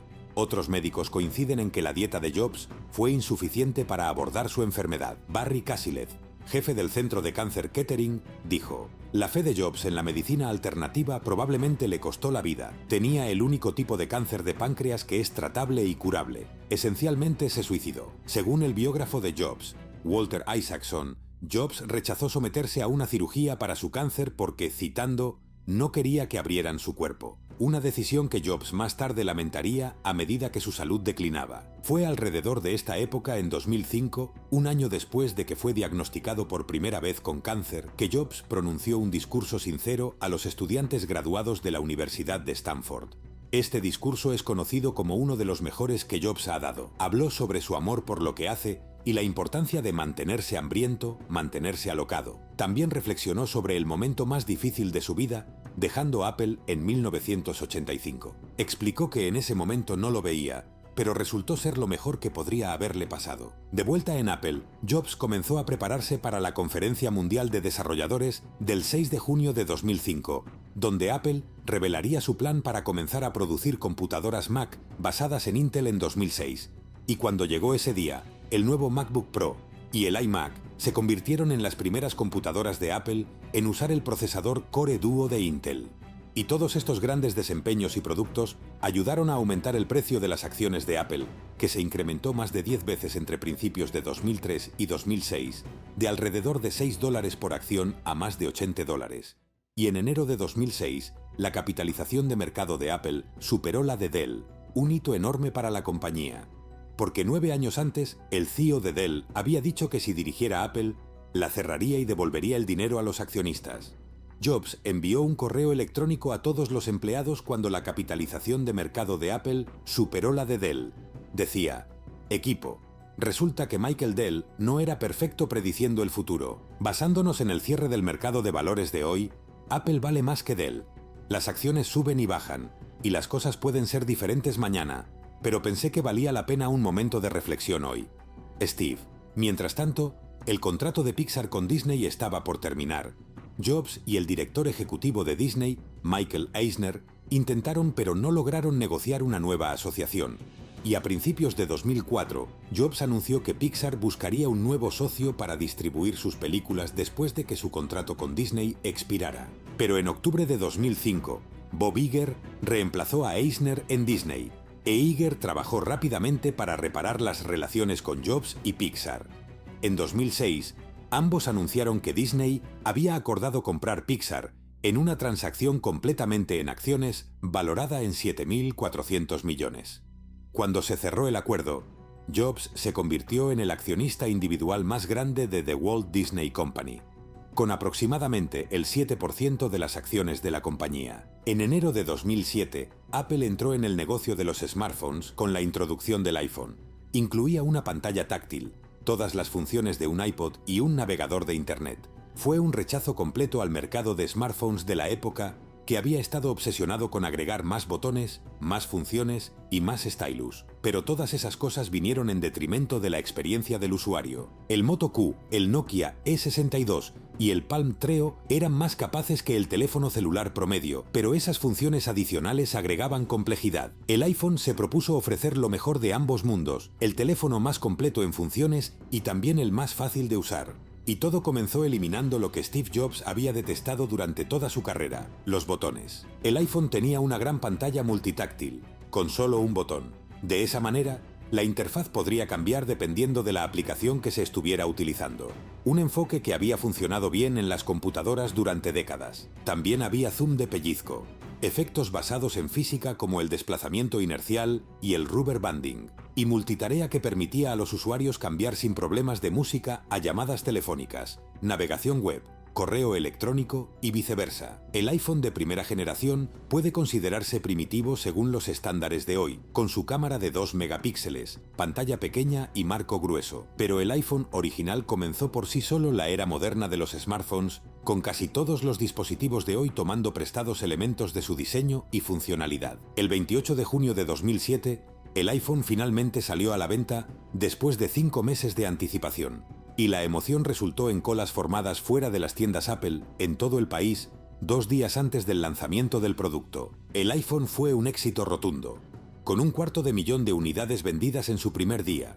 Los fabricantes de smartphones volvieron al tablero de dibujo para desarrollar dispositivos multitáctiles que pudieran competir, y Apple trabajó en su próximo modelo, el iPhone 3G. En enero de 2009, Jobs emitió un memorando informando a los empleados de Apple, citando, que mis problemas de salud son más complejos de lo que originalmente pensé, y tomó una licencia médica de 6 meses, dejando a Tim Cook a cargo del funcionamiento diario de Apple, como lo hizo en 2004. En este punto, Jobs finalmente aceptó someterse a un trasplante de hígado, y por pura coincidencia, Tim Cook resultó ser un donante elegible, ya que compartía el tipo de sangre O negativo de Jobs. Pero cuando Cook ofreció una parte de su hígado, Jobs lo interrumpió, gritando, «No, nunca te dejaré hacer eso, nunca lo haré». En cambio, fue puesto en una lista de espera en Tennessee, donde tenía la mejor oportunidad de recibir un trasplante de hígado lo más rápido posible. Y eso es exactamente lo que sucedió en abril de 2009. Después de la cirugía, el pronóstico de Jobs fue descrito como excelente, y regresó a Apple 6 semanas después, trabajando a tiempo parcial. La primera aparición pública de Jobs después de su cirugía fue en un evento de Apple en septiembre de 2009. Cuando subió al escenario, Jobs fue recibido con una ovación de pie que duró casi un minuto. Durante este evento, presentó el iPad, un producto que en realidad se había concebido antes del iPhone, pero se había dejado de lado debido a que el proyecto del smartphone tenía prioridad. La idea de una tableta atraía particularmente a Jobs, principalmente por su simplicidad y portabilidad.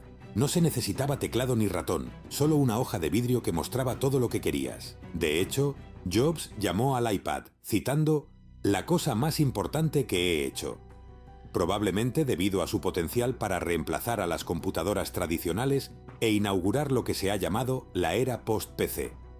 Rumores de una tableta de Apple circulaban durante muchos meses antes de que el iPad fuera revelado, y la gente especulaba sobre cómo sería su sistema operativo. Después de todo, el Mac, el iPod y el iPhone tenían cada uno sus propios sistemas operativos optimizados para la pantalla y la potencia de procesamiento de cada producto. Entonces, ¿por qué el iPad sería diferente? La lógica tenía sentido, pero Jobs lo veía de otra manera. En su opinión, el iPad debería ejecutar el mismo sistema operativo que el iPhone, mientras ofrecía versiones de aplicaciones adaptadas para su pantalla más grande. Así que cuando el iPad finalmente se presentó el 27 de enero de 2010, muchas personas quedaron decepcionadas, publicando comentarios como «Es un iPhone gigante, no es revolucionario en absoluto, solo un iPod Touch de gran tamaño. Esto no se venderá bien, no hay necesidad de este dispositivo. No hay posibilidad de ejecutar software de OS X, la mayor decepción si me preguntas y sin valor para alguien que ya tiene un iPhone. Aquí tienes tu gran iPod.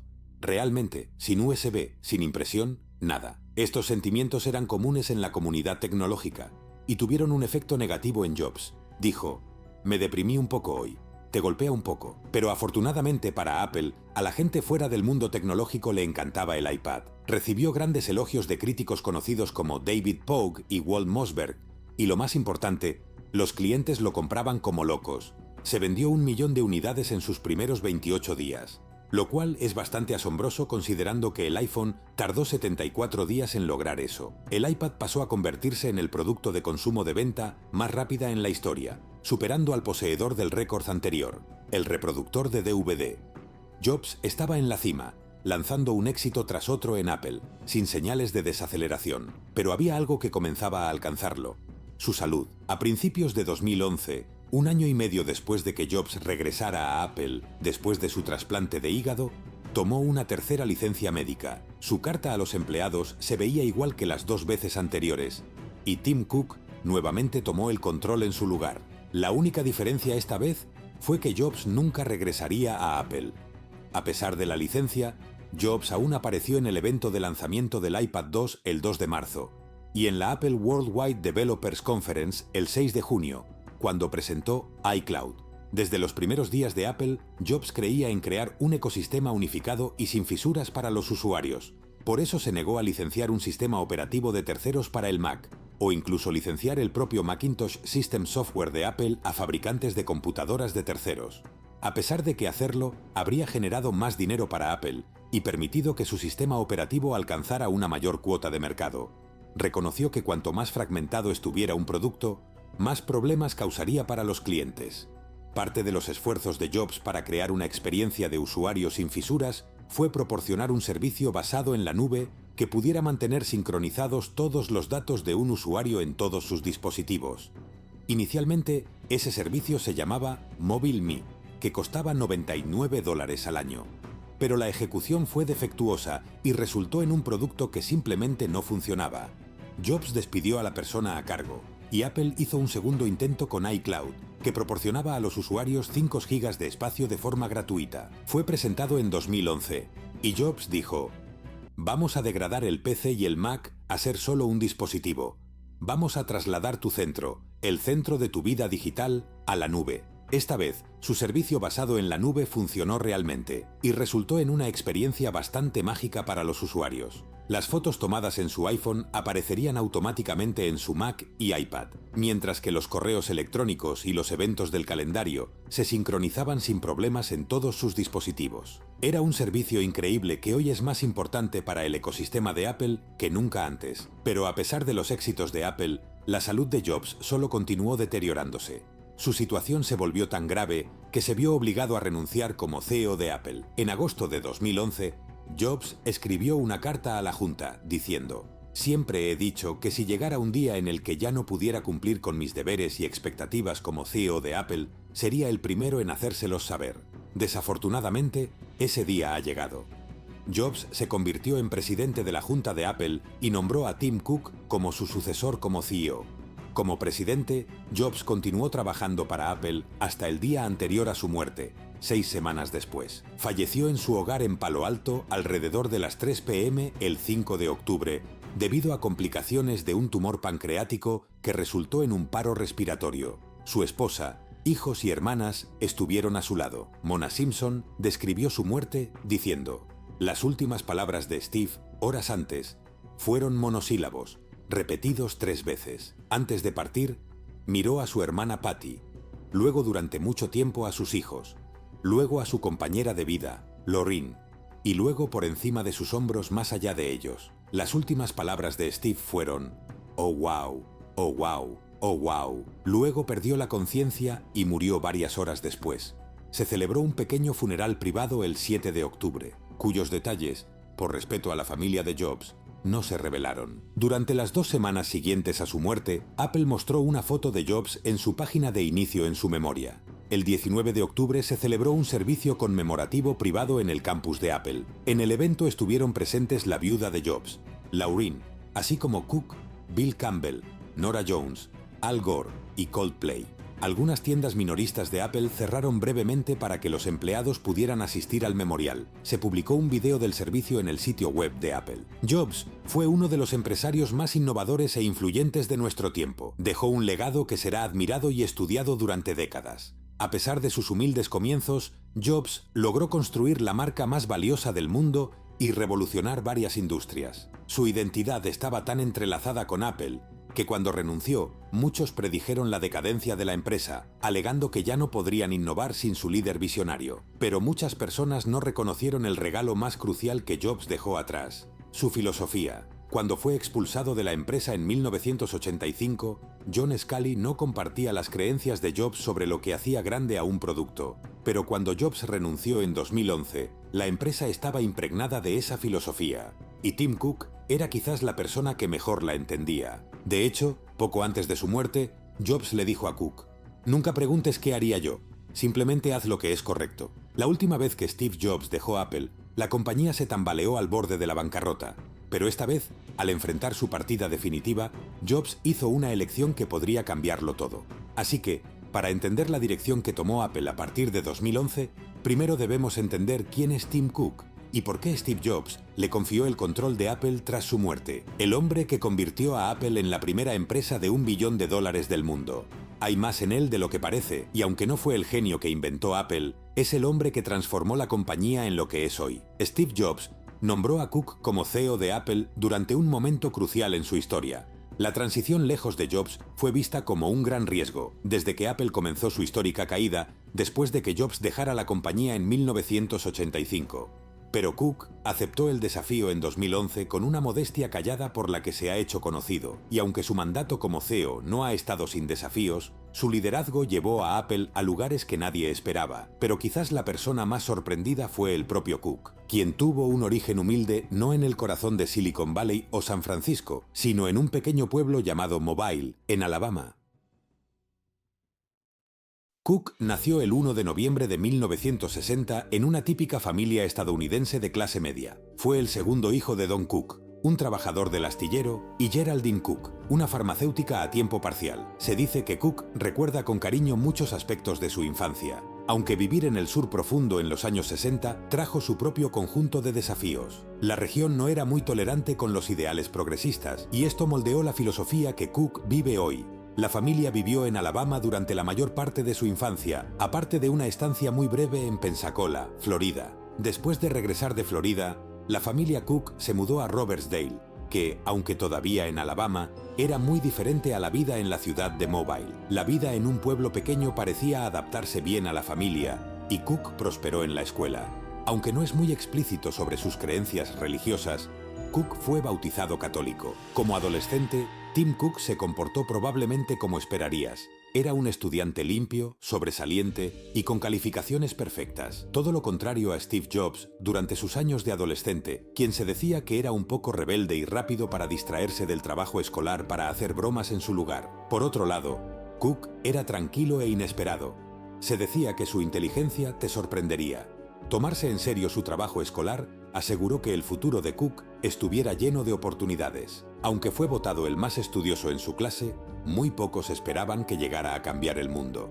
A pesar de sus logros, Cook ha permanecido modesto y solo revela lo que necesita compartir. De hecho, se le cita deseando tener un nivel básico de privacidad, pero también reconoció la necesidad de usar su posición de influencia para el bien. La discriminación era rampante durante su tiempo en el sur. Cualquiera que no fuera blanco, masculino y heterosexual, probablemente lo experimentó en primera persona. Cook reconoció esta realidad, diciendo: «Desde esos primeros días, he visto y he experimentado muchos tipos de discriminación y todos ellos estaban arraigados en el miedo a personas que eran diferentes a la mayoría». Cook probablemente tuvo un tiempo más fácil reconociendo estas injusticias, ya que él mismo era parte de la comunidad LGBTQ. Aunque no se declaró gay hasta bien entrado en su edad adulta, Cook reconoció las dificultades de crecer en una época en la que ser gay no solo era tabú, sino criminalizado. Mientras era un estudiante de primer nivel, Cook también mostró un talento para los negocios desde una edad muy temprana. Trabajó en una variedad de empleos y ganó experiencia en diferentes áreas, como repartidor de periódicos, un empleado a tiempo parcial en la farmacia donde trabajaba su madre y asumiendo el papel de gerente de negocios para el anuario escolar. De hecho, acuñó la frase «¿Ya tienes el tuyo?», que se escribió en camisetas para convencer a los compañeros de clase de comprar el anuario escolar. Esta estrategia publicitaria resultó exitosa. Se vendieron más anuarios ese año que en cualquier otro momento en la historia de la escuela. Las transcripciones de Cook, completas con calificaciones perfectas y numerosas actividades extracurriculares, fueron suficientes para asegurarle un lugar para estudiar una licenciatura en Ciencias en Ingeniería Industrial. Fue aquí donde Cook desarrolló sus instintos para pensar fuera de lo común. Uno de sus profesores, Robert Bulfin, comentó que podía eliminar toda la basura y llegar al meollo del problema muy rápidamente. Quizás una de las habilidades clave que Cook aprendió durante su tiempo en la Universidad de Auburn fue la codificación, algo que le sería útil en sus años posteriores en Apple. En ese momento no era algo que fuera particularmente popular, pero él sentía que se convertiría en una habilidad muy demandada en el futuro. Cook también se inscribió en un programa de educación corporativa y trabajó en Reynolds Aluminum mientras completaba su título. La empresa finalmente se vio obligada a realizar una gran cantidad de despidos, lo que permitió a Cook ascender rápidamente en la escalera corporativa y encontrarse trabajando junto al presidente. Una experiencia valiosa para cualquier estudiante universitario, pero especialmente para alguien tan trabajador como Cook, quien aprovechó la oportunidad. Al igual que su vida escolar, el tiempo de Cook en la universidad fue bastante poco notable. No se le conocía por ningún logro importante, aparte de graduarse con un impresionante título en ingeniería industrial, mientras demostraba una ética de trabajo respetable. Así es como Cook era recordado entre sus compañeros. Nadie cuestionaba sus capacidades, pero muy pocos lo consideraban un revolucionario destacado. Tras graduarse de Auburn en 1982, Cook fue contratado por IBM, uno de los mayores competidores de Apple. Esta decisión cambiaría su vida. La industria de la computación todavía era relativamente nueva y no tan rentable como otros mercados. Pero Cook dio un salto de fe, que lo puso en un camino inesperado hacia el éxito. Fue después de dejar la universidad cuando Cook comenzó a destacarse por sí mismo. Su trabajo en IBM cambió la forma en que veía los negocios y el proceso de fabricación. Esta fue la primera posición profesional de Cook y, como de costumbre, lo dio todo. El papel de Cook dentro de la empresa era asegurarse de que la planta estuviera fabricando la cantidad correcta de piezas en el momento adecuado, a menudo referido como gestión de pipeline. Esto puede sonar simple en teoría, pero cuando se considera la enorme escala de fabricación y la variedad y complejidad de las piezas necesarias para construir el PC, el papel era un gran desafío. Había una línea fina entre tener un exceso de inventario, lo que sería un desperdicio de espacio en el almacén, y no tener suficiente, lo que significaba que los productos se enviarían tarde a los clientes. IBM ya tenía un sistema informatizado que mantenía un seguimiento de las piezas, pero Cook quería reemplazarlo con un nuevo sistema llamado manufactura justo a tiempo. Era bastante revolucionario, ya que una empresa podía ahorrar tiempo y dinero teniendo solo las piezas necesarias en ese momento. No eran necesarios excedentes ni contingencias, simplemente tenían el inventario justo para cumplir con los pedidos actuales. Esta técnica se desarrolló primero en Japón y se extendió rápidamente por todo el mundo, y es un sistema que aún utilizan la mayoría de las empresas hoy en día. Poco después de la transición de IBM a la manufactura justo a tiempo, Cook se convirtió en una figura popular dentro de la empresa y finalmente fue seleccionado para el programa de liderazgo de IBM llamado Líderes del Futuro, ocupando el número 1 en la lista de miembros. Como parte del programa, a Cook se le dio la oportunidad de participar en un curso de gestión en una universidad local. Esto le ayudó a aprender las teorías empresariales de vanguardia implementadas en IBM. Pero esto no fue suficiente para Cook, quien también terminó tomando clases nocturnas en la Escuela de Negocios de la Universidad de Duke. Fue capaz de obtener un MBA en 1988, haciéndolo ingeniero industrial y gerente de negocios, lo cual era una combinación rara en ese momento. Aunque Cook era ambicioso, los compañeros de trabajo lo recuerdan como amigable y sociable, probablemente contribuyendo a su cadena de promociones que finalmente lo llevaron a un papel ejecutivo. Director de cumplimiento para América del Norte. No hay evidencia que explique por qué Cook eventualmente dejó IBM, pero los rumores alegan que una oferta muy lucrativa de Intelligent Electronics proporcionó la motivación suficiente. La empresa era un proveedor de microcomputadoras y otras tecnologías y mucho más pequeña que IBM, pero Cook se convirtió en el director de operaciones de su división de revendedores de computadoras, lo cual no era un trabajo menor. Unos años después de unirse a Intelligent Electronics, Cook sufrió un problema de salud que cambiaría completamente su perspectiva de la vida. Fue al médico experimentando una fatiga severa y le dijeron que podría tener esclerosis múltiple. Esto sorprendió a Cook, quien nunca había experimentado problemas de salud importantes antes. Pero después de más exámenes, los médicos descubrieron que había sido mal diagnosticado. Cook se sintió aliviado, pero la experiencia cambió su forma de pensar. Desde entonces, comenzó a priorizar su salud, tomando el ciclismo como un pasatiempo serio.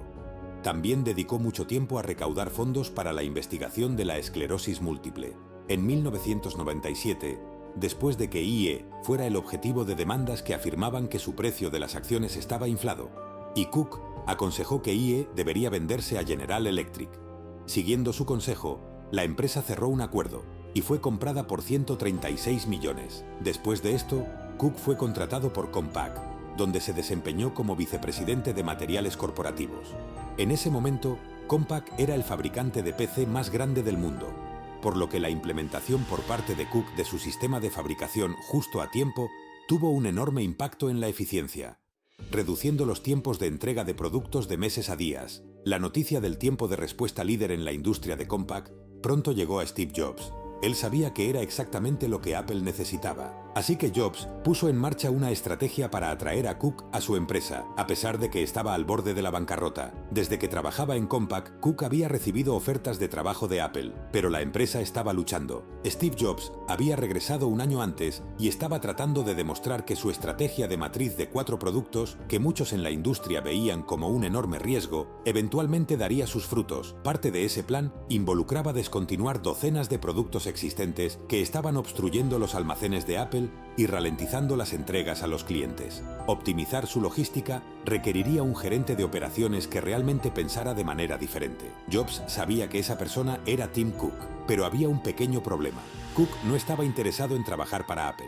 Solo había estado con Compaq durante 6 meses y aún no había alcanzado su pleno potencial. Además, Cook ya recibía un salario generoso y Compaq era una de las mayores empresas de computadoras del mundo. No tenía sentido renunciar a todo eso por Apple, una empresa mucho más pequeña que estaba luchando por sobrevivir. Aunque había algo sobre la empresa que Cook encontraba intrigante: Steve Jobs, el hombre que había creado esencialmente la industria moderna de las computadoras en la que Cook ahora formaba parte. Jobs era algo así como una figura mítica en el Valle del Silicio, apareciendo a finales de los 70 para iniciar la revolución informática, luego desapareciendo a mediados de los 80, solo para aparecer nuevamente con una empresa llamada Next, que fue adquirida por Apple a finales de los 90. Había interminables rumores sobre su personalidad, su pasado y sus planes futuros para Apple. Naturalmente, Cook tenía curiosidad por descubrir cómo era Jobs por sí mismo, así que aceptó reunirse con él en Apple para una entrevista. Y fue aquí donde cambió toda su vida. Jobs compartió información sobre una computadora próxima con un diseño nunca visto antes en la industria. Luego describió lo que tomaría para la empresa fabricarla. El producto que Jobs describía se convertiría en el iMac, y Cook estaba muy interesado en su desarrollo. Jobs también mencionó los problemas que Apple estaba teniendo con la logística, y Cook sabía que tenía la experiencia para resolverlos. Después de salir de la entrevista, Cook sabía que dejar Compaq por Apple era un riesgo enorme, pero sintió que trabajar para Steve Jobs sería el privilegio de toda una vida. Así que en marzo de 1998, en contra del consejo de su familia, amigos, compañeros de trabajo y jefe, Cook se unió a Apple. A los 37 años comenzó a desempeñarse como vicepresidente senior de operaciones mundiales. Su salario inicial era de $400.000, con un bono de firma de $500.000. La misión de Cook para ayudar a revivir a Apple no fue fácil. Involucró reducir el número de empleados y revisar la forma en que la empresa abordaba el inventario, la fabricación y la distribución. Al igual que en IBM y Compaq, Cook utilizó su experiencia en manufactura justo a tiempo, eliminando el inventario de almacenes en Estados Unidos y entregando productos directamente desde la fábrica a los clientes. También creó un sistema que pronosticaba las ventas con precisión, permitiendo a Apple apretar aún más la logística. A través de estos esfuerzos, Cook redujo significativamente la cantidad de inventario no vendido entre ciclos de productos y redujo el tiempo de entrega de los productos de meses a solo unos días. Debido a la competencia de Cook, Jobs no tuvo que preocuparse por problemas de fabricación y distribución. En cambio, pudo dedicar energía a su verdadera pasión, el diseño y desarrollo de productos. Ese enfoque permitió que Apple tuviera el iMac listo para vender solo 5 meses después de que Cook fuera contratado, y se vendió como ningún otro computador antes. En solo 6 meses, se vendieron aproximadamente 800.000 unidades, generando más de $1.000 millones en ingresos para Apple, la primera vez que la compañía había visto rentabilidad en 3 años. Pero eso fue solo el comienzo. Cook tenía la costumbre de analizar meticulosamente la cadena de suministro de Apple, buscando oportunidades para optimizar. Una gran responsabilidad en los libros de la compañía eran sus líneas de producción en California. Operar una fábrica no era barato, y escalar su fábrica existente para acomodar productos de alto volumen como el iPod mini simplemente no era factible. Fue entonces cuando comenzó a impulsar que Apple externalizara su fabricación a China. Dado que la mano de obra sería más barata, el ensamblaje de productos a gran escala podría suceder más rápido y tenían los puertos marítimos más grandes del mundo. Así que, comenzando con el iPod, Apple comenzó a trasladar su fabricación al extranjero.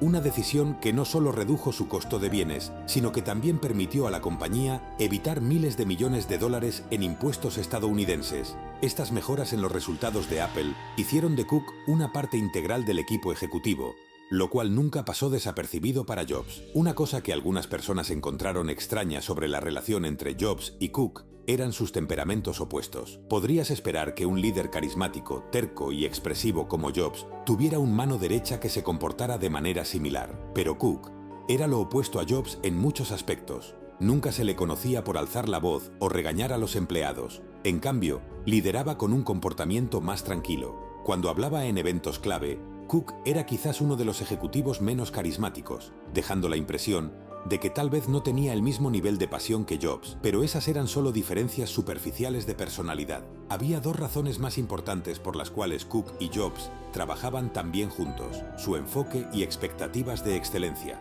Ambos hombres estaban intensamente enfocados en hacer mejoras específicas en Apple que tendrían el mayor retorno de inversión. Por ejemplo, Cook hizo uno de los acuerdos de cadena de suministro más importantes en la historia de la compañía, que a menudo se pasa por alto. En 2005, cuando se estaba desarrollando el iPhone original, Jobs quería pasar al almacenamiento flash, que era más rápido y duradero que los discos duros giratorios usados en los iPods.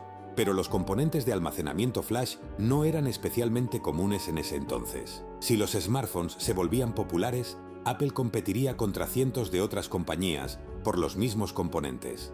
Incluir almacenamiento flash en el iPhone podría arriesgar un cuello de botella en la cadena de suministro, limitando cuántas unidades Apple podría producir y vender. Así que Cook ideó un plan. En 2005, unos años antes de que los dispositivos móviles explotaran en popularidad, redactó un contrato a largo plazo con proveedores de almacenamiento flash, garantizando que Apple compraría decenas de millones de unidades durante la próxima década. Pero había una trampa. Esos proveedores necesitaban priorizar los pedidos de compra de Apple sobre los demás. Este fue un gran riesgo, ya que Apple todavía tendría que comprar esos componentes, incluso si el iPhone no lograba convertirse en un éxito. Afortunadamente, eso no sucedió. El iPhone logró vender decenas de millones de unidades en los próximos años, sin desaceleraciones en la cadena de suministro que lo retuvieran. Y fue la competencia la que estaba en desventaja, ya que no pudieron asegurar los componentes de almacenamiento flash necesarios para competir con el iPhone. Así que mientras Jobs es considerado un visionario de productos, Cook podría considerarse un visionario de la cadena de suministro. Y el dominio de sus respectivos campos es lo que permitió que los dos se complementaran tan bien, trabajando mano a mano para entregar productos revolucionarios lo más rápido posible. Entonces no debe haber sido una sorpresa cuando Jobs promovió a Cook de vicepresidente senior de operaciones mundiales a director de operaciones, más casualmente conocido como la mano derecha del CEO. La promoción fue un sello de aprobación de Jobs, quien confiaba en Cook para manejar casi tanto de la compañía como él mismo. En 2009, Jobs descubrió que su cáncer de páncreas se había extendido a su hígado. Tomó una licencia médica de 6 meses después de su trasplante de hígado, y Cook fue asignado como CEO interino en su ausencia. No había duda en la mente de nadie de que Jobs volvería a liderar la compañía en unos meses, y que estaría trabajando entre bastidores mientras se recuperaba de la operación. Pero la designación de Cook como CEO interino fue la escritura en la pared sobre quién podría elegir Jobs si alguna vez necesitaba un reemplazo permanente. Durante su tiempo como CEO interino, Cook supervisó el lanzamiento del iPhone 3GS. El lanzamiento transcurrió sin problemas y fue un gran éxito. Después de 6 meses, Jobs regresó de su licencia médica y agradeció a Cook en un discurso clave por haber estado a la altura de las circunstancias. Desafortunadamente, la lucha de Jobs con el cáncer no había terminado. Tuvo que tomar otra licencia médica en enero de 2011 y Cook fue encargado una vez más con el rol de CEO, lo cual también manejó con gracia. Esta vez, sin embargo, Jobs no volvería a Apple. Su salud no se había recuperado y los médicos le decían que pusiera sus asuntos en orden. No había mucha especulación en torno a su sucesor, ya que Cook había sido elegido 2 veces como CEO interino. Muchas personas temían que lo mismo pudiera suceder de nuevo. El 11 de agosto de 2010, Tim Cook recibió una llamada telefónica de Jobs pidiendo reunirse. Cook se dirigió directamente a la casa de Jobs en Palo Alto. Su cuerpo puede haber sucumbido al cáncer, pero su espíritu estaba intacto. Jobs sabía que era momento de pasar las riendas a alguien más, y sabía que Cook era el hombre para el trabajo. Jobs habló sobre sus preocupaciones para el futuro. ¿Cómo no quería que lo que le pasó a Disney le pasara a Apple? Cuando Walt Disney falleció, no se había preparado un nuevo CEO para reemplazarlo. Así que durante 2 años, la compañía careció de un liderazgo claro, con el equipo ejecutivo de Disney tomando decisiones basadas en lo que pensaban que Walt haría. Este enfoque paralizó a la compañía por bastante tiempo. Para evitar ese destino, Jobs dejó claro a Cook que nunca debería tomar decisiones basadas en lo que Steve Jobs podría hacer. En cambio, simplemente debería hacer lo que él creyera correcto. Cuando se hizo pública la decisión de hacer a Tim Cook CEO, hubo algunas reacciones fuertes. Muchas personas sentían que Cook tenía grandes zapatos que llenar y que no sería posible para él ser un mejor líder que Steve Jobs. Otros sentían que Cook era una mala elección, ya que simplemente era un contador de frijoles, enfocado demasiado en operaciones en lugar de en innovación. Había mucho miedo sobre el futuro de Apple y su capacidad para hacer productos revolucionarios sin Jobs. Como resultado, el precio de las acciones de la compañía cayó un 7% después del anuncio. Pero Cook no se dejó disuadir por el contratiempo. Los movimientos diarios en el precio de las acciones de Apple no eran su preocupación. Su enfoque principal era asegurar el crecimiento de la compañía durante las próximas décadas, contratando a las personas adecuadas y desarrollando los productos correctos para atraer a clientes leales. Unas semanas después de que Cook se convirtiera en CEO, Jobs sucumbió a su cáncer y falleció. A pesar de algunas indicaciones a corto plazo que había recibido de Jobs, Cook ahora estaba por su cuenta, enfrentando un escrutinio intenso sobre cada decisión que tomaba. El inicio de Cook como CEO de Apple fue tumultuoso. Cook no solo tuvo que enfrentar las dificultades de reemplazar a un líder legendario, sino que también tuvo que resolver algunos problemas imprevistos, como cuando presentó el iPad de tercera generación a principios de 2012. Los miembros de la audiencia comentaron que tenía el carisma de una manta mojada, mientras otros criticaban el propio iPad por ser demasiado similar al modelo anterior, concluyendo que Cook no era capaz de innovar como lo había hecho Jobs. Pero eso no desanimó a Cook, ya que lo peor estaba por venir, como la demanda de fijación de precios de libros electrónicos de la compañía, donde la Corte Suprema obligó a Apple a pagar $400 millones a los clientes de libros electrónicos por coludir ilegalmente con los editores para fijar precios. Luego estaba el problema de las ventas en descenso de iPads. Y finalmente, John Browett, a quien Cook contrató para reemplazar a Ron Johnson como vicepresidente senior de retail de Apple. En el papel, parecía perfecto para el trabajo, ayudando a mejorar la reputación del minorista europeo de electrónica Dixons, invirtiendo mucho en servicio al cliente. Pero su experiencia no se tradujo en Apple, donde comenzó a reducir las horas del personal y ralentizó la contratación de nuevos trabajadores. Esto resultó en menos clientes siendo ayudados en las tiendas y aumentó la carga de trabajo de los asociados en turno. Comenzaron a quejarse sobre el ambiente de trabajo estresante, mientras que los clientes se quejaban sobre la falta de ayuda en las tiendas. Cook reconoció rápidamente que los objetivos de Browett no estaban alineados con los de Apple, y fue despedido solo 9 meses después de ser contratado. Mientras que la mayoría de las personas estaban de acuerdo con la decisión de Cook de reemplazar a Browett, muchas estaban molestas por su próximo gran movimiento, despidiendo a Scott Forstall, quien había trabajado junto a Steve Jobs desde 1992. De hecho, Forstall era considerado por muchos como el posible reemplazo de Jobs como CEO, dado que habían trabajado juntos mucho más tiempo que otros ejecutivos. Pero había rumores de que Forstall tenía innumerables enemigos dentro de Apple que habrían querido verlo irse. Era conocido por ser confrontativo, argumentativo y poco cooperativo, cualidades que fomentaban el desdén entre otros ejecutivos. El jefe de diseño de Apple, Jonathan Ive, en realidad se negaba a sentarse en reuniones con Forstall a menos que Cook estuviera allí para mediar.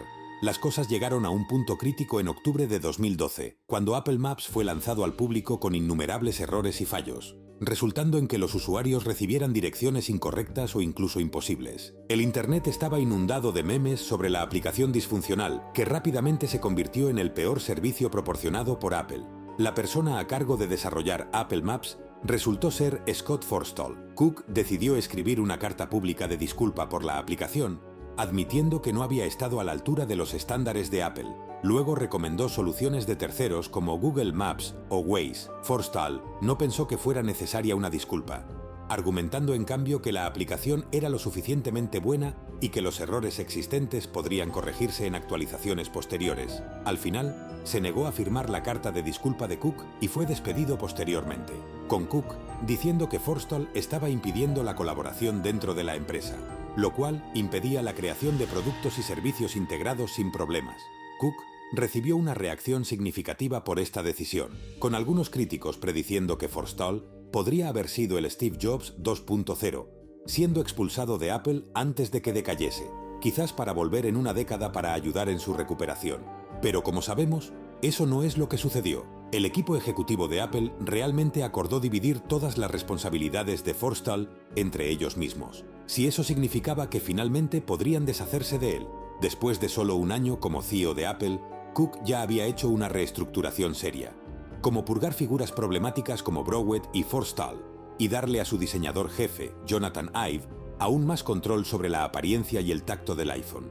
Anteriormente su jurisdicción de diseño estaba limitada al hardware, pero Cook le dio a Ive la anterior responsabilidad de Forstall sobre el software de iOS.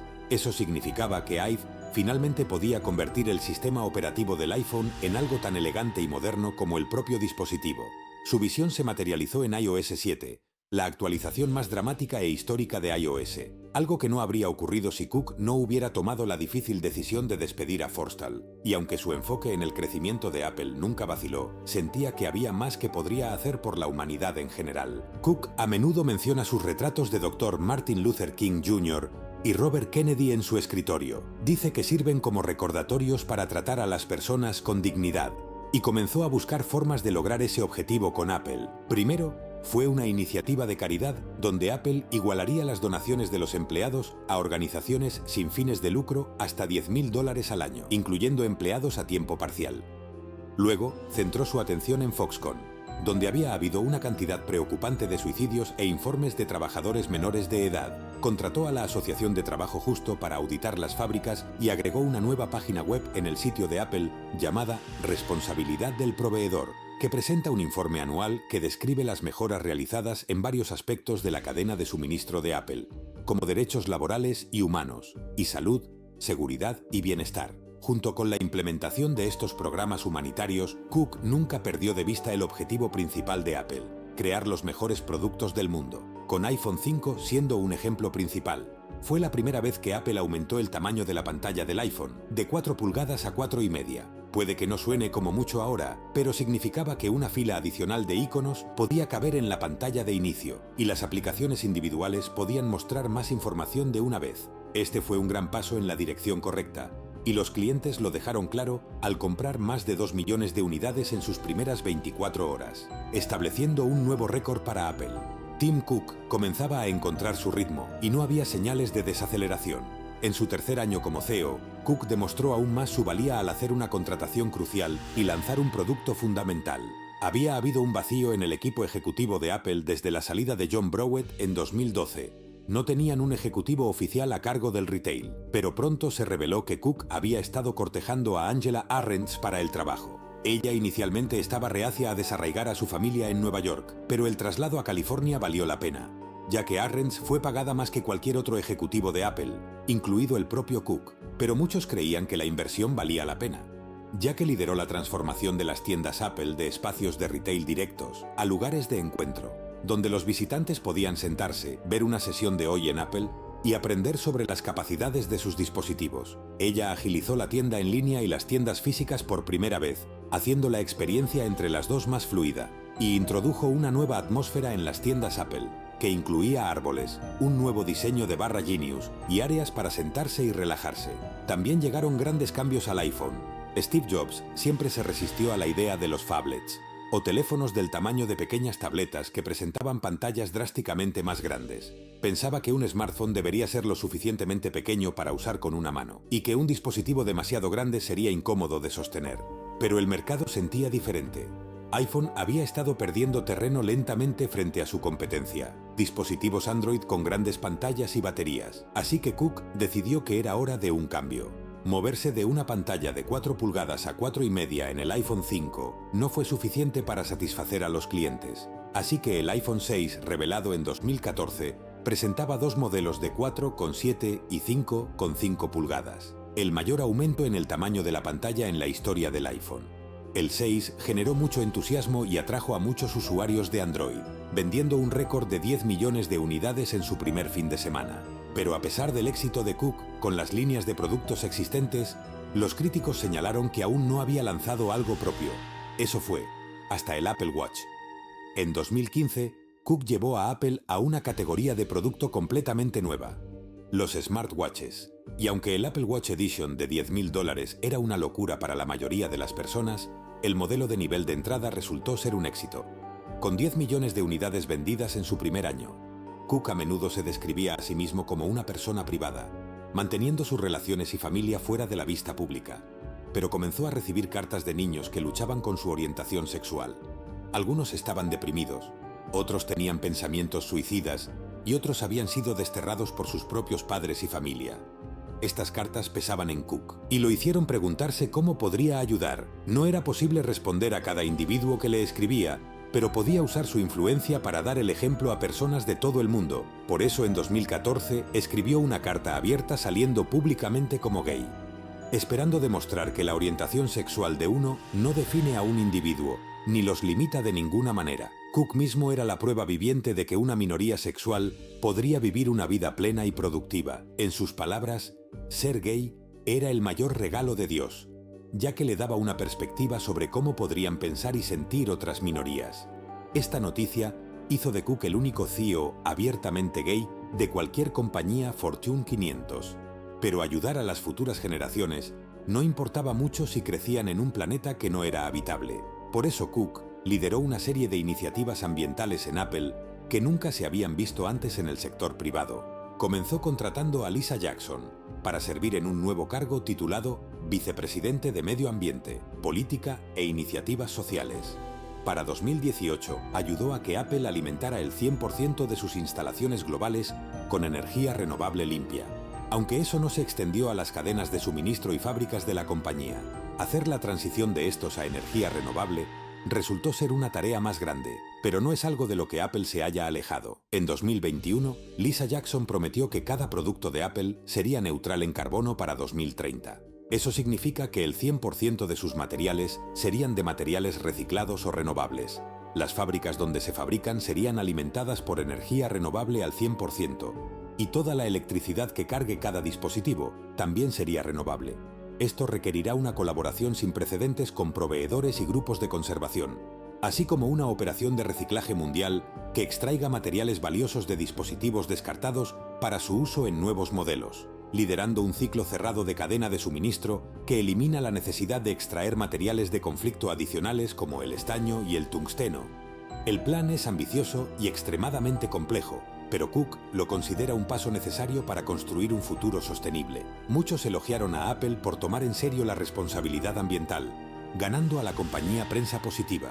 Pero esto cambió rápidamente en 2016, cuando el FBI recuperó un iPhone de un terrorista. Intentaron forzar su entrada al dispositivo para buscar pruebas, pero quedaron bloqueados debido al protocolo de seguridad del sistema operativo. Apple fue solicitada para crear una llave virtual para desbloquear el dispositivo, pero Cook se negó, admitiendo que tal cosa no existía, y que crearla sería uno de los mayores ataques al derecho fundamental del ser humano a la privacidad.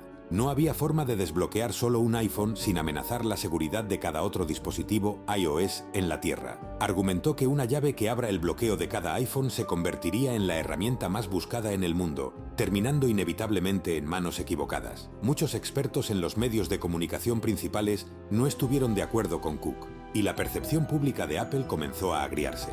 Pero a lo largo de toda la saga, Cook no cedió. Eventualmente, el FBI afirmó que se había descubierto un nuevo método para desbloquear el iPhone del terrorista y que ya no se necesitaba la ayuda de Apple. Ahora, muchos han argumentado que la forma en que Cook maneja su sexualidad, el medio ambiente o el FBI es irrelevante. Una verdadera prueba de cualquier CEO de Apple debería ser sus productos.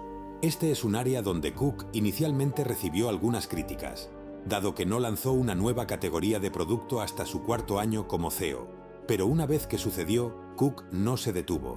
En 2015, supervisó el lanzamiento de Apple Watch, que pasó a convertirse en el reloj más popular a nivel mundial en solo 2 años. A continuación, fueron los AirPods en 2016, que se convirtieron en los auriculares inalámbricos más populares del mundo. Luego estaba el iPhone X en 2017 y HomePod en 2018. Pero para hacer eco de las palabras de Steve Jobs, Apple se enorgullece más de los productos que no hacen, que de los que hacen. Por ejemplo, AirPower, una alfombrilla de carga inalámbrica revelada en 2017 que podría alimentar un iPhone, Apple Watch y AirPods simultáneamente y en cualquier posición. Este fue un gran avance en la tecnología de carga inalámbrica, eliminando la frustración de alinear perfectamente los productos en una bobina de carga, al tiempo que eliminaba la necesidad de varios cables de carga. El único problema era crearlo. Verás, Apple había dado un vistazo a AirPower sin tener un prototipo funcional. Algunos ingenieros industriales cuestionaron si un producto como AirPower podría crearse de manera realista, dado que requeriría al menos 22 bobinas de carga, todas superpuestas entre sí, en un chasis súper delgado, por lo tanto, generando una cantidad sin precedentes de calor. John Gruber, de Daring Fireball, confirmó esto, escribiendo que debido al problema de sobrecalentamiento de AirPower, Apple tenía que volver completamente al tablero de dibujo y comenzar de nuevo con un diseño completamente diferente, o han decidido rendirse. Y ahí es cuando comenzaron las especulaciones. ¿Apple comprometería y le daría a AirPower un diseño más grueso? ¿O quizás incluiría menos bobinas de carga que no cubrirían toda la alfombrilla? Estas preguntas probablemente se le plantearon a Tim Cook, quien estuvo muy involucrado en la decisión final. En última instancia, a pesar de la vergüenza y el golpe financiero, Cook decidió no lanzar una versión comprometida de AirPower. La posición de la compañía fue clara en una declaración pública que decía: después de mucho esfuerzo, hemos concluido que AirPower no alcanzará nuestros altos estándares y hemos cancelado el proyecto. En lugar de lanzar alguna versión de AirPower que garantizaría a Apple un pago rápido, decidieron cortar sus pérdidas y cancelar un producto que no estaba a la altura de sus estándares iniciales. Esto podría sonar como algo que haría Steve Jobs, en lugar de alguien con experiencia en eficiencia logística, pero muchos no reconocen ese lado de Cook, quien había trabajado junto a Jobs durante 14 años y reconocía lo que hacía que Apple fuera una empresa tan exitosa. Al final del día, no era porque entregaran productos más rápido que la competencia, sino porque esos productos eran a menudo los mejores del mundo, ofreciendo experiencias fluidas y satisfactorias que sus clientes realmente amaban. Aunque puede sonar cliché, creo que Cook estaba siendo honesto cuando dijo que cada cliente es una joya, algo para ser respetado y no dado por sentado.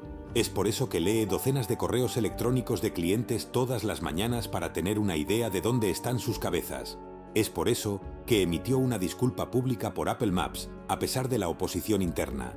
Es por eso que no trafica datos de usuarios, a pesar del tremendo potencial de ganancias. Es por eso que se enfrentó al FBI y se negó a crear una llave maestra que podría desbloquear cada iPhone en la Tierra. Parece que realmente le importa el aspecto humano de hacer negocios, que es exactamente lo que hizo exitosa a Apple en primer lugar. Steve Jobs siempre dijo que Apple debería estar en la intersección de la tecnología y las artes liberales, y es algo que Cook aprendió rápidamente y ha continuado practicando como CEO. Ese enfoque en lo que hace que Apple tenga éxito es lo que les ayudó a convertirse en la compañía más valiosa del mundo, con una capitalización de mercado actual de 2.4 billones de dólares. ¿Quién habría adivinado que un joven desde el garaje de su casa crearía la mayor empresa del mundo?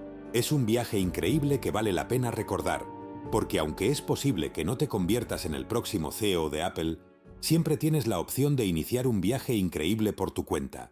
Gracias por ver hasta el final y nos vemos en el próximo video.